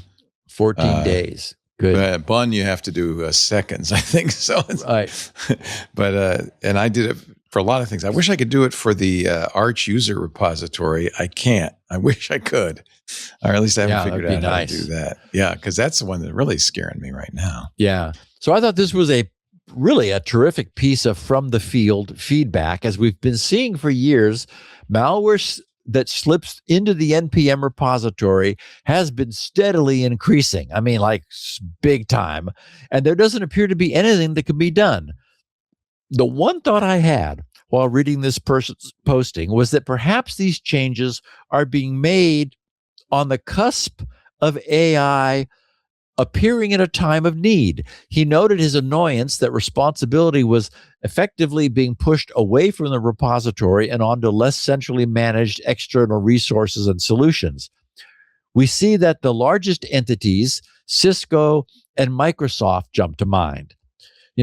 They've been unable to even police their own internal closed source offerings to rid them of bugs. So the scope of the task for an open source, free-for-all repository should not be underestimated. I mean, I'm sympathetic. How do you allow anybody who wants to contribute a package and have any security? But just as AI is now promising to revolutionize the quality of closed source offerings, it also seems like the perfect solution for repositories such as NPM. I think it makes nothing but sense. So we know that IBM and Red Hat are going to be pouring a ton of money. Was it $5 billion into using AI to help open source? And certainly NPM ought to be a big initial target for them. Yeah.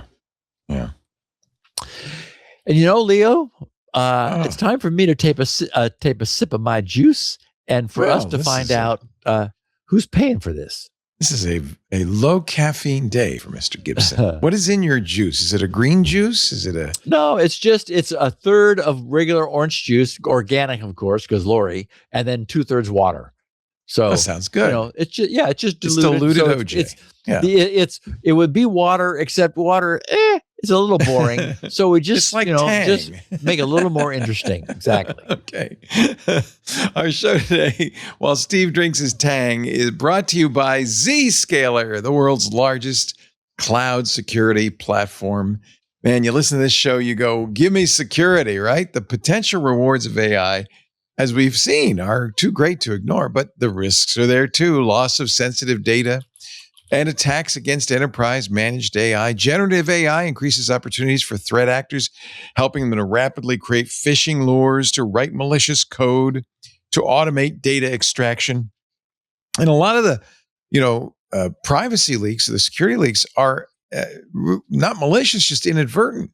There were 1.3 million instances of social security numbers leaked to AI applications last year. I bet you a lot of those were people taking their tax returns and feeding them to ChatGPT or whatever. But, that's got a lot of information on there and you're just letting it out. It's time maybe to think about your organization's safe use of public and private AI. That's what Chad Pallett did. He's the acting CISO at BioIVT. They use Zscaler. Chad says Zscaler helped them reduce their cyber premiums by 50%. And doubling their coverage and improving their controls. Take a look at the video. With Zscaler, as long as you've got internet, you're good to go. A big part of the reason that we moved to a consolidated solution away from SD-WAN and VPN is to eliminate that lateral opportunity that people had and that opportunity for misdirection or open access to the network. It also was an opportunity for us to maintain and provide our remote users with a cafe-style environment. Thank you, Chad. With Zscaler Zero Trust Plus AI, you can safely adopt generative AI and private AI to boost productivity across the business. Their Zero Trust architecture plus AI helps you reduce the risks of AI-related data loss and protect against AI attacks to guarantee greater productivity and compliance. You can learn more at zscaler.com/security. That's zscaler.com/security. We thank him so much for supporting Steve and Security Now. Back to you, Steve. Okay, feedback time. Roger Voetlin, Voegtlen. Best I can do. I think the G is silent. I think it's Voetlin. Robert Voetlin. Yeah. Hey, Robert. So get this, Leo. He says, Dear Mr. Gibson, I started listening to Security Now when I was in the 4th grade. Oh, jeez. Okay, Robert. I'm now 22 years old and have a Wow. degree in cybersecurity from Augusta University. Right on. Security Now has always been there for as long as I can remember. As I've begun my job search, I've realized just how vast cybersecurity really is. There are so many specialties. The more I learn, the more I realize I know nothing. But what I've been struggling with is figuring out where to focus. It feels like it could take decades of working across different roles and industries before I discovered the niche that truly fits me. But then much of my career will already be behind me. How do you determine which area of cybersecurity is worth dedicating your life's work to? Thank you and Leo for everything you've done through Security Now over the years. Sincerely, Robert Votlin, Spinrite owner. Oh, So first of all, Robert, yeah. wow. My question to you would be, what could have possibly motivated you as a 4th grader to tune into this podcast? I'm That's trying really to find out something. about 0 days, Mr. Gibson. And it is the case that Leo and I have been here throughout your entire life. Wow. So anyway, I know that we both feel very glad and fortunate that we've been able to be here the whole time. So to your question, I have no idea. In my case, I sort of stumbled into the security sphere through Shields Up, which I created because there was clearly a need for it at the time. And then the opt-out adware remover, which happened when I discovered that Oriate adware was on my own PC. Since my background, since about age 5, began with understanding electricity and then expanded into electronics and physics and engineering and computer hardware and software, I had the broad background, ahead of time to pretty much head in any direction. And at the time when Spinrite was purring along, I saw a need over in the security space. So I think my best advice would be to perhaps more deliberately do what I had inadvertently done, which is to obtain the widest possible background exposure that you can. That will automatically expose you to many more aspects of the field, and you may find that you naturally gravitate towards something specific. And even if that doesn't happen, I believe you'll be better equipped to succeed with whatever you decide to tackle. In today's highly competitive world, I normally advise people to become the best they possibly can at a narrowly targeted specialty. I believe that's where to succeed today. But of course, that process of specialization can only begin once you determine what truly interests you. Leo, any Well, I think thoughts? this is my kids ask me this too. This is kind of the eternal question. One of the most fundamental questions every human asks. Today, there is so much happening, I don't know what direction I would take. I can really relate to Robert's position. Even if it's not cybersecurity, if it's just whatever, history or whatever, how to figure out what it is you want to devote your life to is a very, very challenging question. But I think your answer is exactly right. All you can do is try as many things as possible. Expose yourself. Hope you found one that see what sticks. Yeah. And just listen to your heart. You'll know when it sticks. You'll know, right? Steve had no choice. He knew exactly what he wanted to do. He just, and it's just like it clicks and you're going to do it. I didn't either. We did what we loved. And I think that's the best thing anybody can do is to be able to spend your life doing what you love. Yeah. I mean, I love that the best, shortest summary of that is to say, I never worked a day in my life. Right. Because it's joy. Right. And I hope Whitaker, you find that. Yeah. Yeah, exactly. Todd Whitaker, whose last name I can pronounce, is a college professor, listener of ours, who uses PHP to teach security. Oh boy. Yeah. He wrote, "Hi, Steve. Your recent discussion of insecure PHP in episode 1082 last week rang very true to me. But you know what? PHP is really quite useful in cybersecurity, just maybe not the way its defenders usually mean. I'm a college professor, and when I built our undergraduate cybersecurity major back in 2010, 2 of the original courses used PHP for web programming and application security. Clearly, that was not because PHP represented our ideal of secure software design. It was because PHP is almost perfectly suited to showing students how insecure software gets built. SQL injection, concatenate user input into raw SQL, cross-site scripting, echo unescaped input back to the browser, broken authentication, store passwords badly, or trust the wrong session variable. He writes, PHP makes the mistake easy to write, easy to see, and therefore easy to teach. He said, once students can see the failure clearly, we can show the corresponding discipline. Prepared statements, output encoding, password hashing, access control, session hygiene, and least privilege. That, for me, is PHP's real value in a security classroom. It gives students a compact, legible catalog of the mistakes they need to recognize before they encounter them in the wild. Many cybersecurity graduates will eventually audit, inherit, or respond to PHP-heavy environments, including Drupal and WordPress installations, where they will need to see past code that merely works and recognize the familiar patterns that make it vulnerable. Mm-hmm. And if they leave the courses better equipped to be skeptical of PHP-based platforms and environments where security matters, so much the better. Awesome. Todd. So, Awesome. Yes, I think Professor Todd's use of PHP for teaching about coding security is brilliant. It's an application for PHP that had never occurred to me. I love it. So thank you, Todd.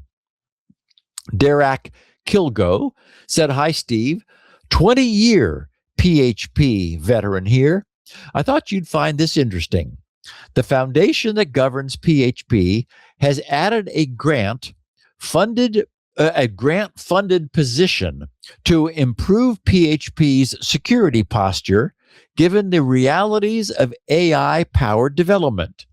Quote, the PHP Foundation grant will fund a 6-month full-time position titled Ecosystem AI Security Engineer in Residence at the PHP Foundation, unquote, to lead this effort and to prepare a sustainability platform for the time after this initial phase. This person will act as a trusted intermediary between security researchers and maintainers in urgent, high-risk situations, and will collaborate with peers in similar roles across other language ecosystems. Additionally, grant funding will also be employed toward the team goals described above, where they cannot be accomplished by the single paid lead position or with the help of PHP community volunteers. And he included a link to the announcement of the ecosystem security team. He finishes, I've been listening since you were an actual podcast on an iPod with a spinning disc. Love the show. Your perspective is appreciated, Derek. So I think overall, the PHP project's move is great. But I should be clear, and Todd Whitaker's use of PHP for security education helps to further clarify this. I do not believe that there's anything whatsoever wrong with PHP. It's not at all the language itself I do not trust. There's nothing wrong with the PHP language. I think it's very likely bulletproof. My problem with it, which has been informed through our 2 decades of covering its use, is that those who often gravitate to PHP do so because it appears to be so easy to use, because it is. But we've learned that it's always easier to write code that works than code that works securely. This next bit of listener feedback sets up a perfect example. Steve Myers wrote, and his subject was your PHP rant. He said, it seemed like your rant against PHP was a bit of a stretch. PHP has its issues, but it's also come a long way. Here are my issues with your rant. You were using some obscure WordPress plugin with a whopping, and he's being, and he's not being serious here, sarcastic, with a whopping 4,000 installs as the basis for complaining about PHP. Your specific complaint about PHP making it too easy to do bad things is that it has an eval function. Here's a list of some other programming languages with eval functions: JavaScript, Python, Ruby, Perl, Lua, Lisp. And he said, parens, specifically noted in Wikipedia is Lisp as the originator of the eval function. Yeah, it's great. Then, yes, Scheme, Clojure, and MATLAB. Anyway, he finishes, it really seemed like your rant was pretty gratuitous and did not have a lot to back it up. Okay, so first of all, Steve is of course correct that the particular problem with that PHP WordPress add-on was due to its programmer perhaps not being aware of the danger of forwarding user-provided text into an eval function. And it's certainly true that similar eval functions exist in many languages. But I'm not upset with PHP at all for having an eval function. My concern is that writing secure code for the web is extremely challenging. That's why through the years we've been covering all the mistakes that can be made, many not with PHP. There are so many different and very subtle ways to screw that up. Professor Whitaker's note mentioned a handful of them, and he didn't even mention eval. So perhaps the best non-ranty way of expressing what I mean here is to say that it feels as if there's a larger inherent mismatch between the coding skill of the typical PHP coder who may be coding for the web for the first time and the coding skill required to do so securely, probably in a different language. It's certainly the case that no sane person will have decided to code their website in Lisp. Okay, but that said, I'm probably not one to speak since I did choose to code mine in assembly language. Yeah, which is worse than Lisp. So, okay. Which is, yeah. Okay, Leo, our last break, then we're going to look at Patch Tuesday a la AI. Lisp. I seem to remember programming in that language once back in the day before I started coding in English, which also has an eval function. Incredible. and the code that AI is producing for you is C, largely? No, I let it choose its language. It's pretty evenly split. Go is my current favorite because it's concurrent, but Rust is great because it's so safe. And so it's a little provable. You know, a little easier to prove that Rust code is safe. And then TypeScript is often chosen for similar reasons. Right. So almost all my code is either Rust, Go, or TypeScript. And the web has tons of examples for the AI to have trained on. Which is why I don't use Common Lisp, because it's a little less prevalent. Not so common. Not so common. Although oddly, my AI is very good at my Emacs configuration, which is done in eLisp. It's really good at writing eLisp code. So, there's a lot of that out there. I guess maybe more even than Common Lisp. So. Wow. Yeah, but Go is probably a good choice. Python, I've left out Python.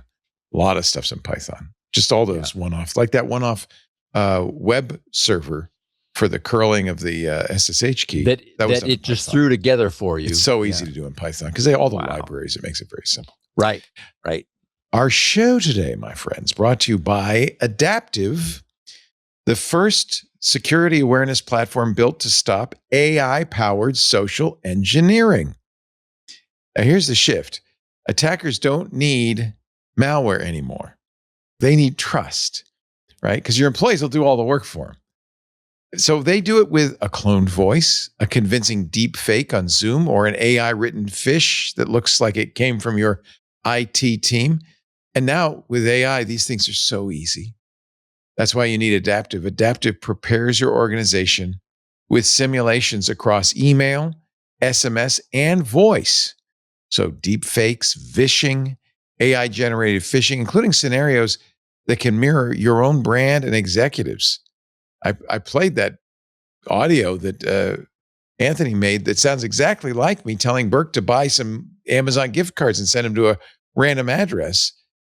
If Burke didn't know better, and Anthony didn't mention it's not really Leo, that might have fooled him. It sounds just like me. It could sound just like your CEO.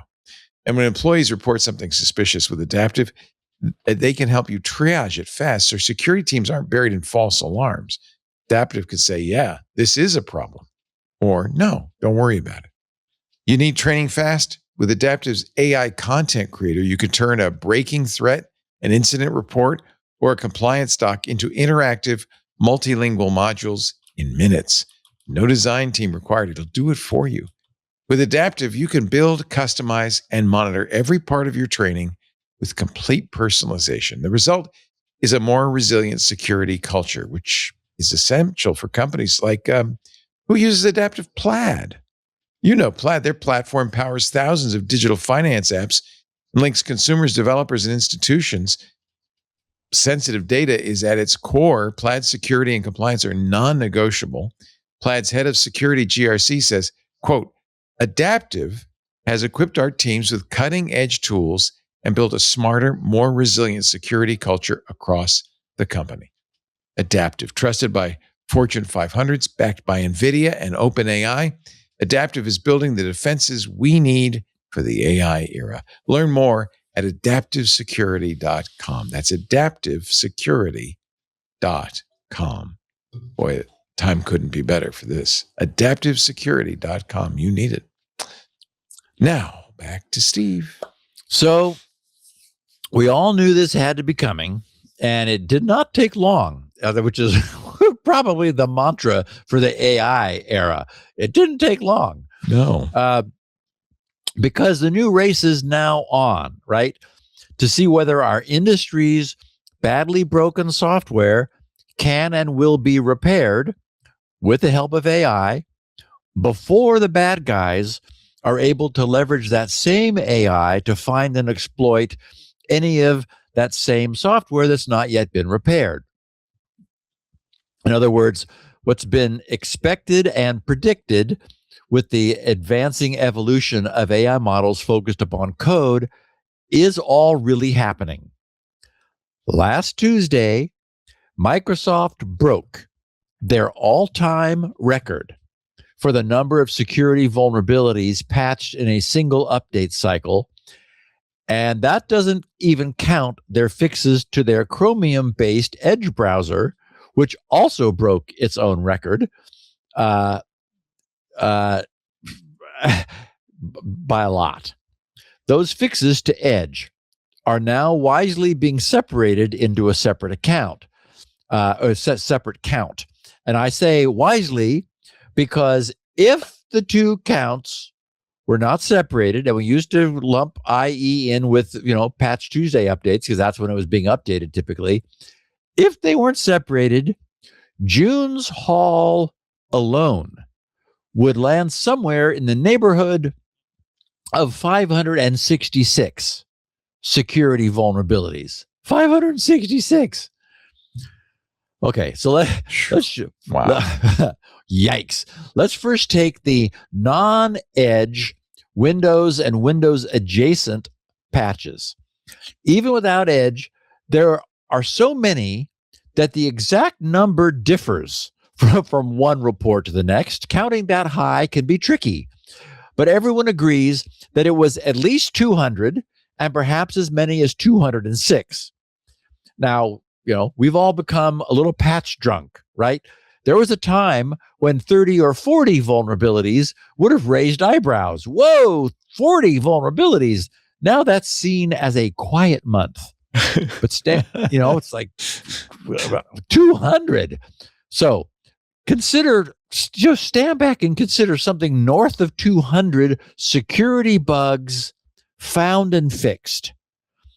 On the one hand, it's great that Windows and its surrounding software will have at least 200 fewer discoverable security vulnerabilities. But on the other hand, Windows software had 200 or more security vulnerabilities to be fixed. And no one imagines that next month will be much better. I don't think they got them all. So, buckle up for July. And it's not as if these were insignificant problems, that could have just been ignored. Oh, no. Among those 200 were 6 0 days, 5 of which had previously been publicly disclosed, most by you-know-who, and 1 which was under active exploitation in attacks.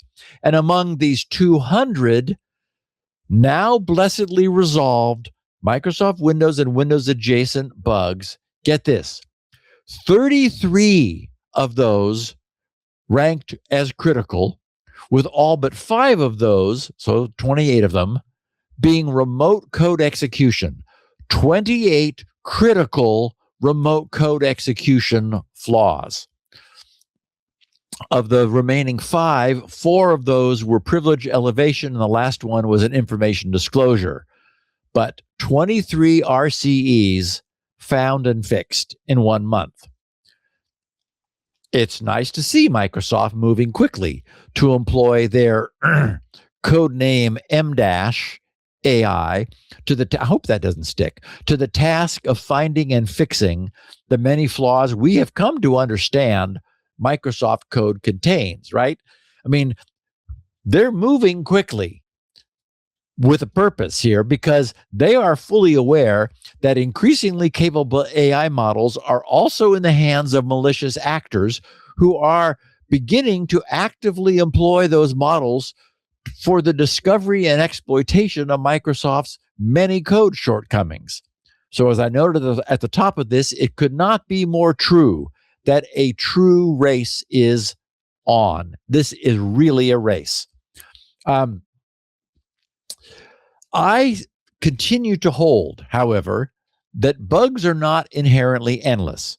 Once removed, bugs almost always stay gone. There are some regressions from time to time, but mostly they stay gone. And if similar AI is employed eventually, hopefully already now, to pre-screen new code before it's released, the past's continuing supply of freshly created new bugs should finally also be cut off. This means that the consequences of this newly AI-enabled race, which is motivating both sides more than anything ever has, is that we're all going to be receiving far better software from Microsoft than we ever have.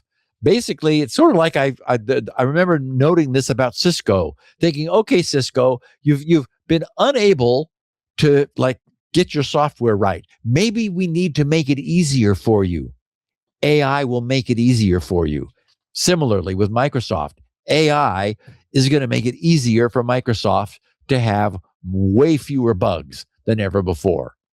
Okay, so what's the overall breakdown of these 200-some vulnerabilities? Last Tuesday's more worthwhile than ever round of updates fixed 65 elevation of privilege vulnerabilities, which we know those are just as important. They don't sound as scary as remote code execution, where the bad guys provide the code they'd like to run in your computer. But many times, bad guys get in on a user account. So they need to elevate their privilege to get to really, sink their teeth into the system.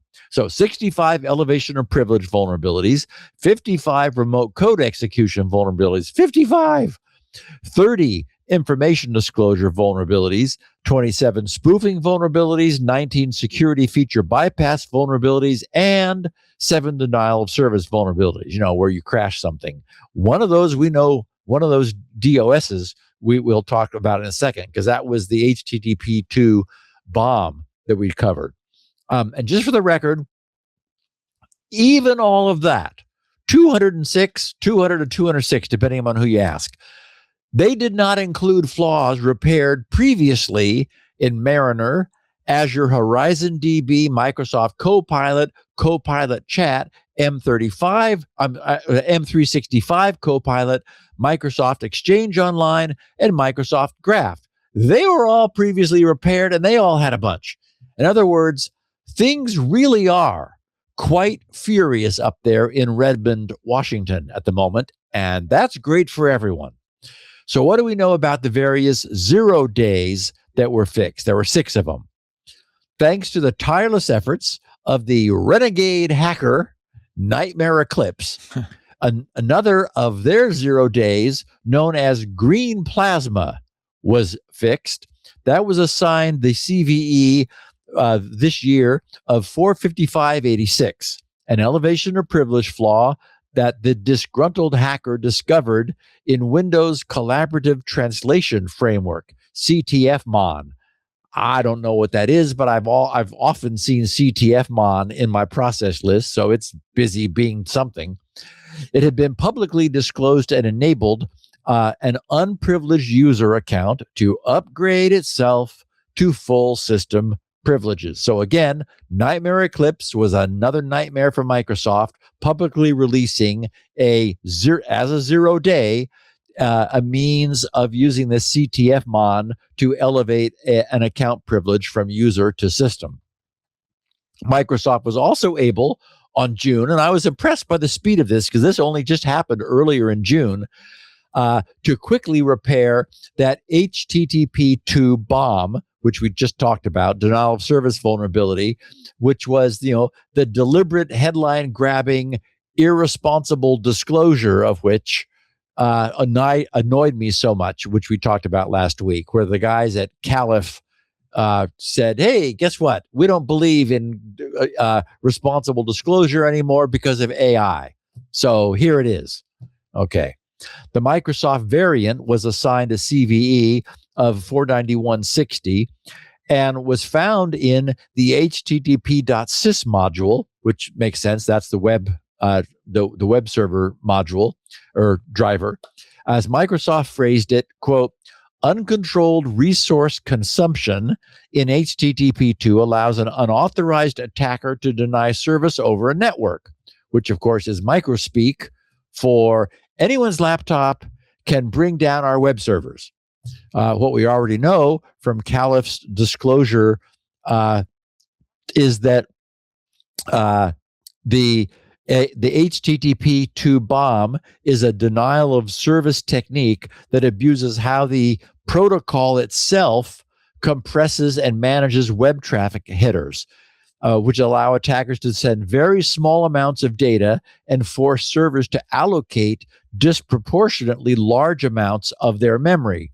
Then by combining two techniques, the basically not bugs, but just protocol features, the researchers at Caliph discovered that they could dramatically increase server process memory consumption, then keep the memory tied up by manipulating HTTP's flow control settings to prevent the server from freeing the resources. Basically, don't allow the inbound query to ever end. So the server just waits, and it waits with 32 gig of memory tied up, and the laptop keeps doing those until all the server's memory is gone and it crashes. So since this clever attack is more of an abuse of deliberate HTTP2 protocol features rather than a bug that could be fixed, Microsoft also added a new max headers count registry setting to limit the number of headers in a single request. If it's not specified, that the default maximum header count is 200. It can be set as low as 50 or as high as 65535. So, of all 16 bits turned on in the count. Tuesday's updates also resolved two problems with BitLocker. Nightmare Eclipse's so-called yellow key vulnerability. Remember, we talked about this, that was the wacky boot thing. That's been addressed as CVE 45585. That was the hack that involved rebooting a machine while supplying a script on a thumb drive that had the effect of deleting some files and leaving the system in a pre-booted state with its primary drive decryption key still loaded and the normally encrypted drive, the main system drive, fully decrypted and accessible. As Microsoft phrased it, a successful attacker could bypass the BitLocker drive encryption feature on the system storage device. An attacker with physical access to the target could exploit this vulnerability to gain access to encrypted data, unquote. So after last Tuesday's updates, this can no longer be accomplished. Microsoft is now careful to not leave the BitLocker encrypted drive in an unencrypted state. So what about the second BitLocker repair? Let's hope that the way they stumbled on this one was human-derived and not AI, since it sure feels like the old Microsoft, as you'll see in a minute, rather than the new and improved Microsoft we're hoping AI might be enabling. The second flaw was named Blitzkrieg. Bitskrieg, cleverly. Oh, even better. Blitzkrieg. Yeah. Yes, by the guy who discovered it. He originally posted the news of his discovery over on X under the name Jonas L. Since the view from a hacker's perspective is always interesting and often entertaining, I'm going to share Jonas's original posting, which was near the start of the month on June 4th. And again, as I said, I was impressed that Microsoft moved this quickly. Hadn't occurred to me before, but I wonder if AI might be accelerating the pace from them having knowledge of the problem and it being fixed, or maybe the confidence, because after all, that was 5 days from June 4th to June 9th. So that's very quick. So Jonas L. wrote, "It is rare that anything new happens in the world of IT security. It's mostly just an endless cycle of variants of the same vulnerabilities being exploited over and over again. That's why I appreciate when something new happens, and the yellow key exploit was, for once, an attack I had never seen before. He said, I've myself done a BitLocker bypass before." And then he supplies us with a link which has an embedded January 15th, 2021 date. So about 5 years, a little more than 5 years ago. He said, but this one was new to me, meaning yellow key. It expanded the attack surface onto an area I had not looked into before, the recovery environment. The recovery environment is stored on a partition that BitLocker does not encrypt, and the TPM is not locked until you use any functionality that's not the startup repair. So if you somehow get code running without causing the TPM to lock, you have access to the encrypted drive. Microsoft killed Yellow Key by removing the auto execution of a newly introduced component that could be manipulated into doing file operations by rolling back a transaction stored on a USB drive. Which was really clever, by the way. I suspect they simply copied the recovery environment from the unreleased Windows Cloud made for thin clients. That also explained why the bare metal recovery EFI image identifies as Windows 365 when downloading what to boot on its RAM drive from the Microsoft server.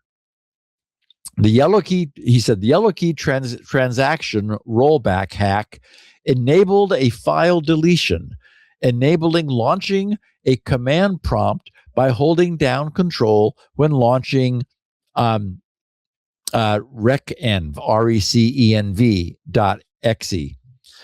and which he also agrees is an elegant attack. So when my friend asked if I wanted to try to help restore the vulnerability, I figured, why not give it a try? He says Microsoft fixed Yellow Key by just killing a specific vulnerability, but they did not resolve the underlying design issue. So I'd be surprised, he wrote, if it wasn't doable.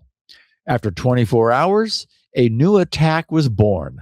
I call it Blitzkrieg. Okay, so his posting then walks us through his successful hack and attack, which demonstrated that there was indeed more than one way to skin this particular cat. And I'll note again, as I did before, that vulnerabilities in BitLocker access at this point, that is BitLocker access at this point, is an inherent weakness that Microsoft really cannot do much about. Sure, they could be much less sloppy and more carefully consider the consequences of their design decisions. But if we want a system that has its BitLockered main drive encrypted at rest, which then autonomously boots into the Windows OS environment that's contained within the BitLockered drive without requiring some information that is not stored on the local machine, which is where the user provided PIN comes in, then there's really no way around the fact that the machine will be vulnerable to some form of local boot, like local access boot time shenanigans. There's just no way around that.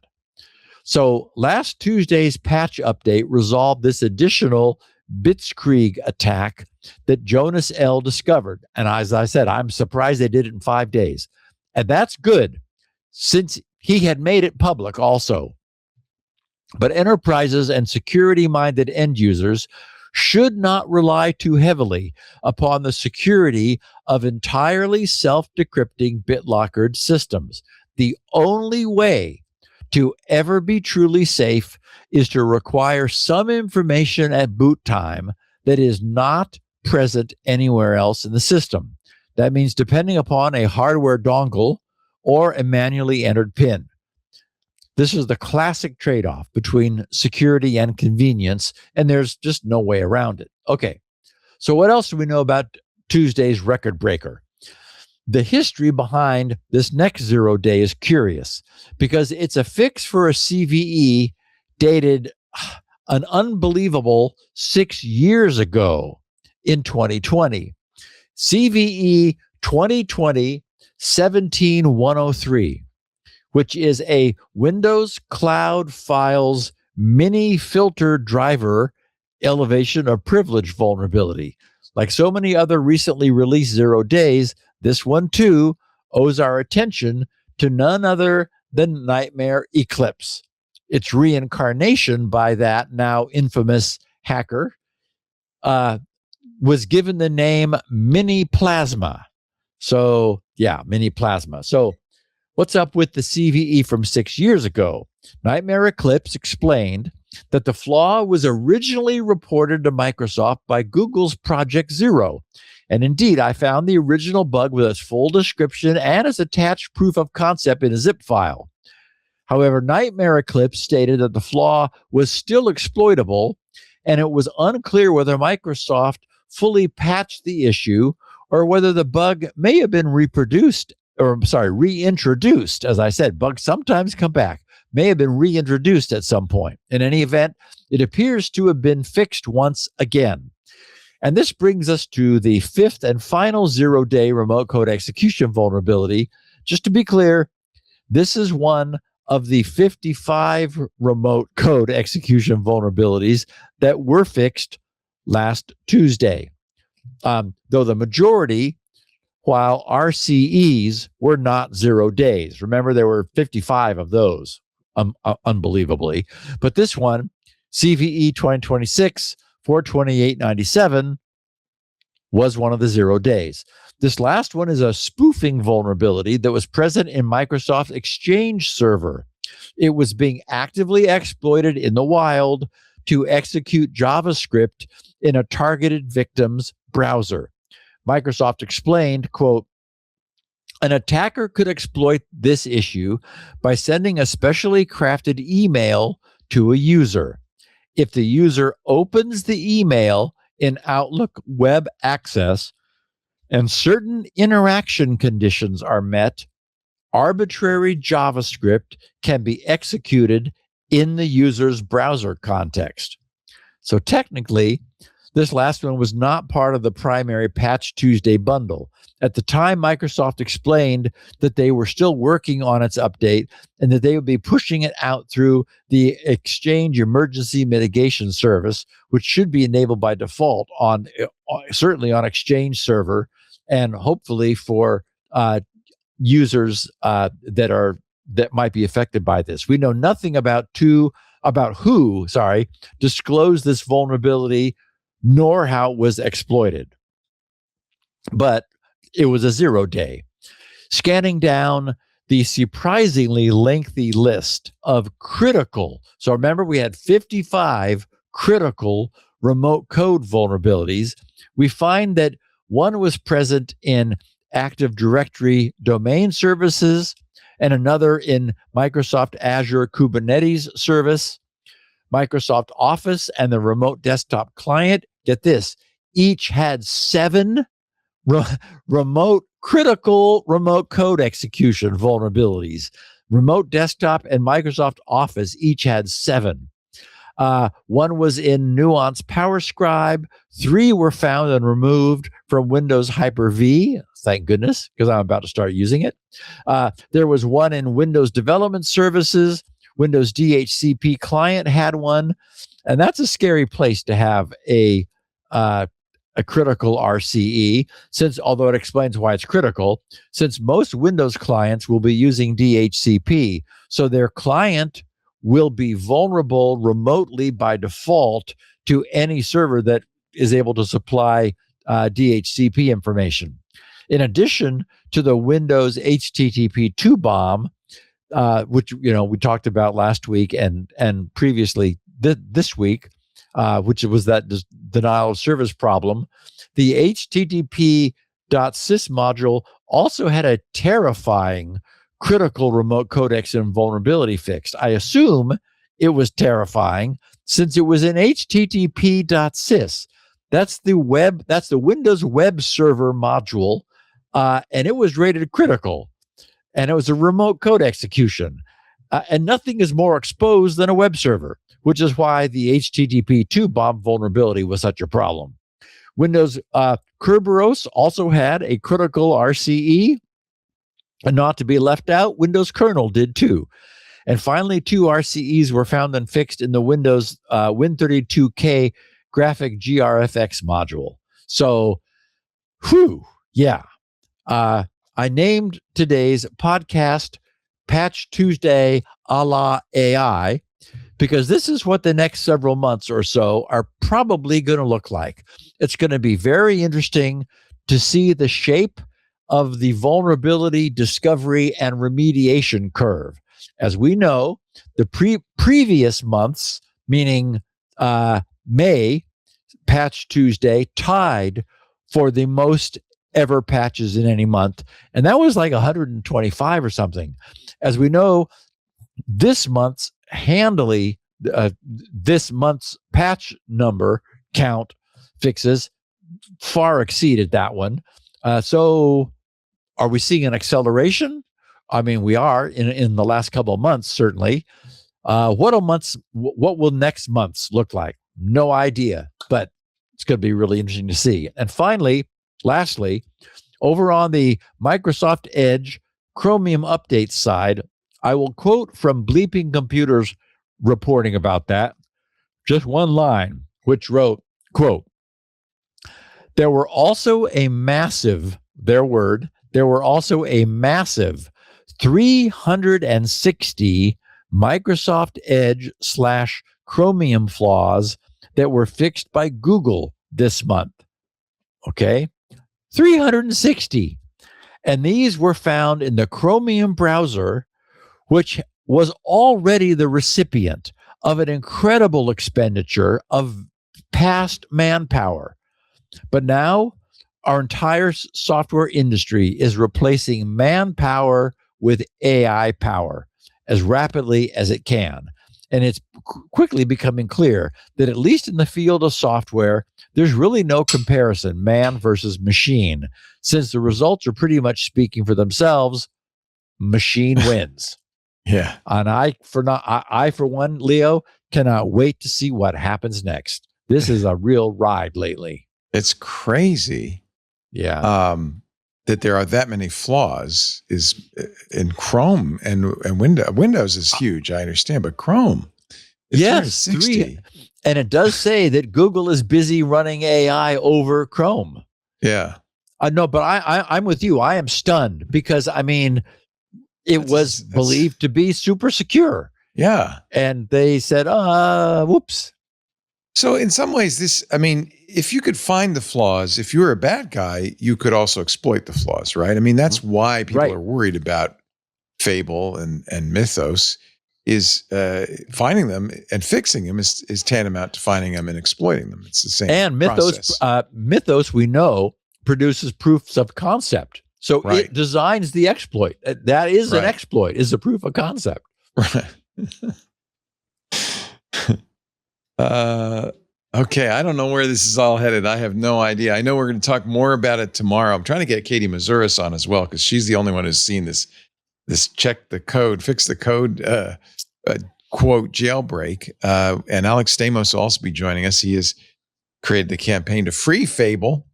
We will be talking about this tomorrow on Intelligent Machines, big time. And I'm really glad you've been talking about it as well, because it's just, it's an interesting time for security, for cybersecurity. It's revolutionizing cybersecurity utterly. And of course, the other thing that the Fable classifier was blocking, besides cybersecurity and AI development, because they don't want somebody else to develop another AI with that power, is bio stuff. And that means biological warfare. And it's one thing to say, well, there's 360 bugs in Chrome, but if you could design a lethal pathogen that was highly contagious, that would be devastating. We would look what happened with COVID. And that wasn't even designed. I mean, that would be devastating. So I understand there's a legitimate concern about this. And, I think we're going to be facing this one way or the other, whatever the government does in the next few years, right? You can't keep a lid on this forever. Everybody's working to make these AGIs. Maybe Anthropic was right. We should probably stop. You first. That's what they said. We'll stop when they stop. Steve Gibson is at grc.com. That's where you can find SpinRite, the world's best mass storage maintenance, recovery, and performance enhancing utility. Version 6.1 is the most recent, and it is fairly recent, and it is available. And if you have mass storage, you really should have it. Go to grc.com and get it. There are other things there. There's his SpinRite is his bread and butter, but he also has a lovely little $10 program, okay, $9.99, called the DNS Benchmark Pro, that makes sure that your DNS is fast. A lot of people think the web is slow, and then they realize it's not the web. It's the DNS server they're using is slow to find the IP address. Speeding up your DNS server speeds everything up, and DNS Benchmark Pro can help you do that. You'll find both of those at grc.com. If you want to send Steve mail or a picture of the week, send it to grc.com. No, don't send it to anywhere. Go to grc.com/mail and enter your email address, because he has to whitelist you before you send it, but he has a magic tool to do that. Right below it, you'll see 2 checkboxes for 2 different newsletters. One is, of course, the weekly Security Now show notes. Really nice to get that a couple of days ahead of time. The other, rarely used, an announcement of new products. If there is a new product, Steve will announce it through that one. Sign up for both. But as you would expect with Steve, neither are checked by default. So you'll have to manually do that. Steve also has copies of the show. He has unique copies, 16 kilobit for the bandwidth impaired. 64 kilobit sounds great, but it is smaller than the version we have. He also has those show notes. You can download those there. And a couple of days after the show, he'll have a transcript created by a human being, Elaine Ferris. Hi, Elaine, who does a great job with those. Those are all at grc.com, along with a lot of wonderful free stuff, including Shields Up, which really will help you check your router before you go online. We have on our website 128 kilobit audio, long story. That's what we got. We also have video, long story. That's what we got. You can find both of those at twit.tv/SN. There is a YouTube channel dedicated to Steve's show, youtube.com/security now. A great way to share clips, which you may want to do on any of these to, let people know what you've just learned. Great way to spread the word about the show. And of course, you can subscribe because it's a podcast in your favorite podcast client. We do the show right after Mac Break Weekly, 1:30 Pacific, 4:30 Eastern, 20:30 UTC every Tuesday. You can watch us do it live if you're a club member, and I hope you are. Please, if you're not, join the club. $10 a month for ad-free versions of the show, lots more. The club you can watch in the Club Twit Discord, but everybody's invited to watch on YouTube, Twitch, X.com, Facebook, LinkedIn, or Kick. We stream on all those platforms, so you can watch us live if you want, and we would love it if you do every Tuesday. We'll be back here next Tuesday at 1:30 p.m. Pacific for another gripping, thrilling edition of Security Now. See you then, Steve. Bye, Leo. See you then. Hi there, Leo Laporte here. I just wanted to let you know about some of the other shows we do on this network. You probably already know about This Week in Tech. Every Sunday, I bring together some of the top journalists in the tech field to talk about the tech stories. It's a wonderful chance for you to keep up on what's going on with tech, plus be entertained by some very bright and fun minds. I hope you'll tune in every Sunday for This Week in Tech. Just go to your favorite podcast client and subscribe. This Week in Tech from the Twit Network. Thank you. Security Now.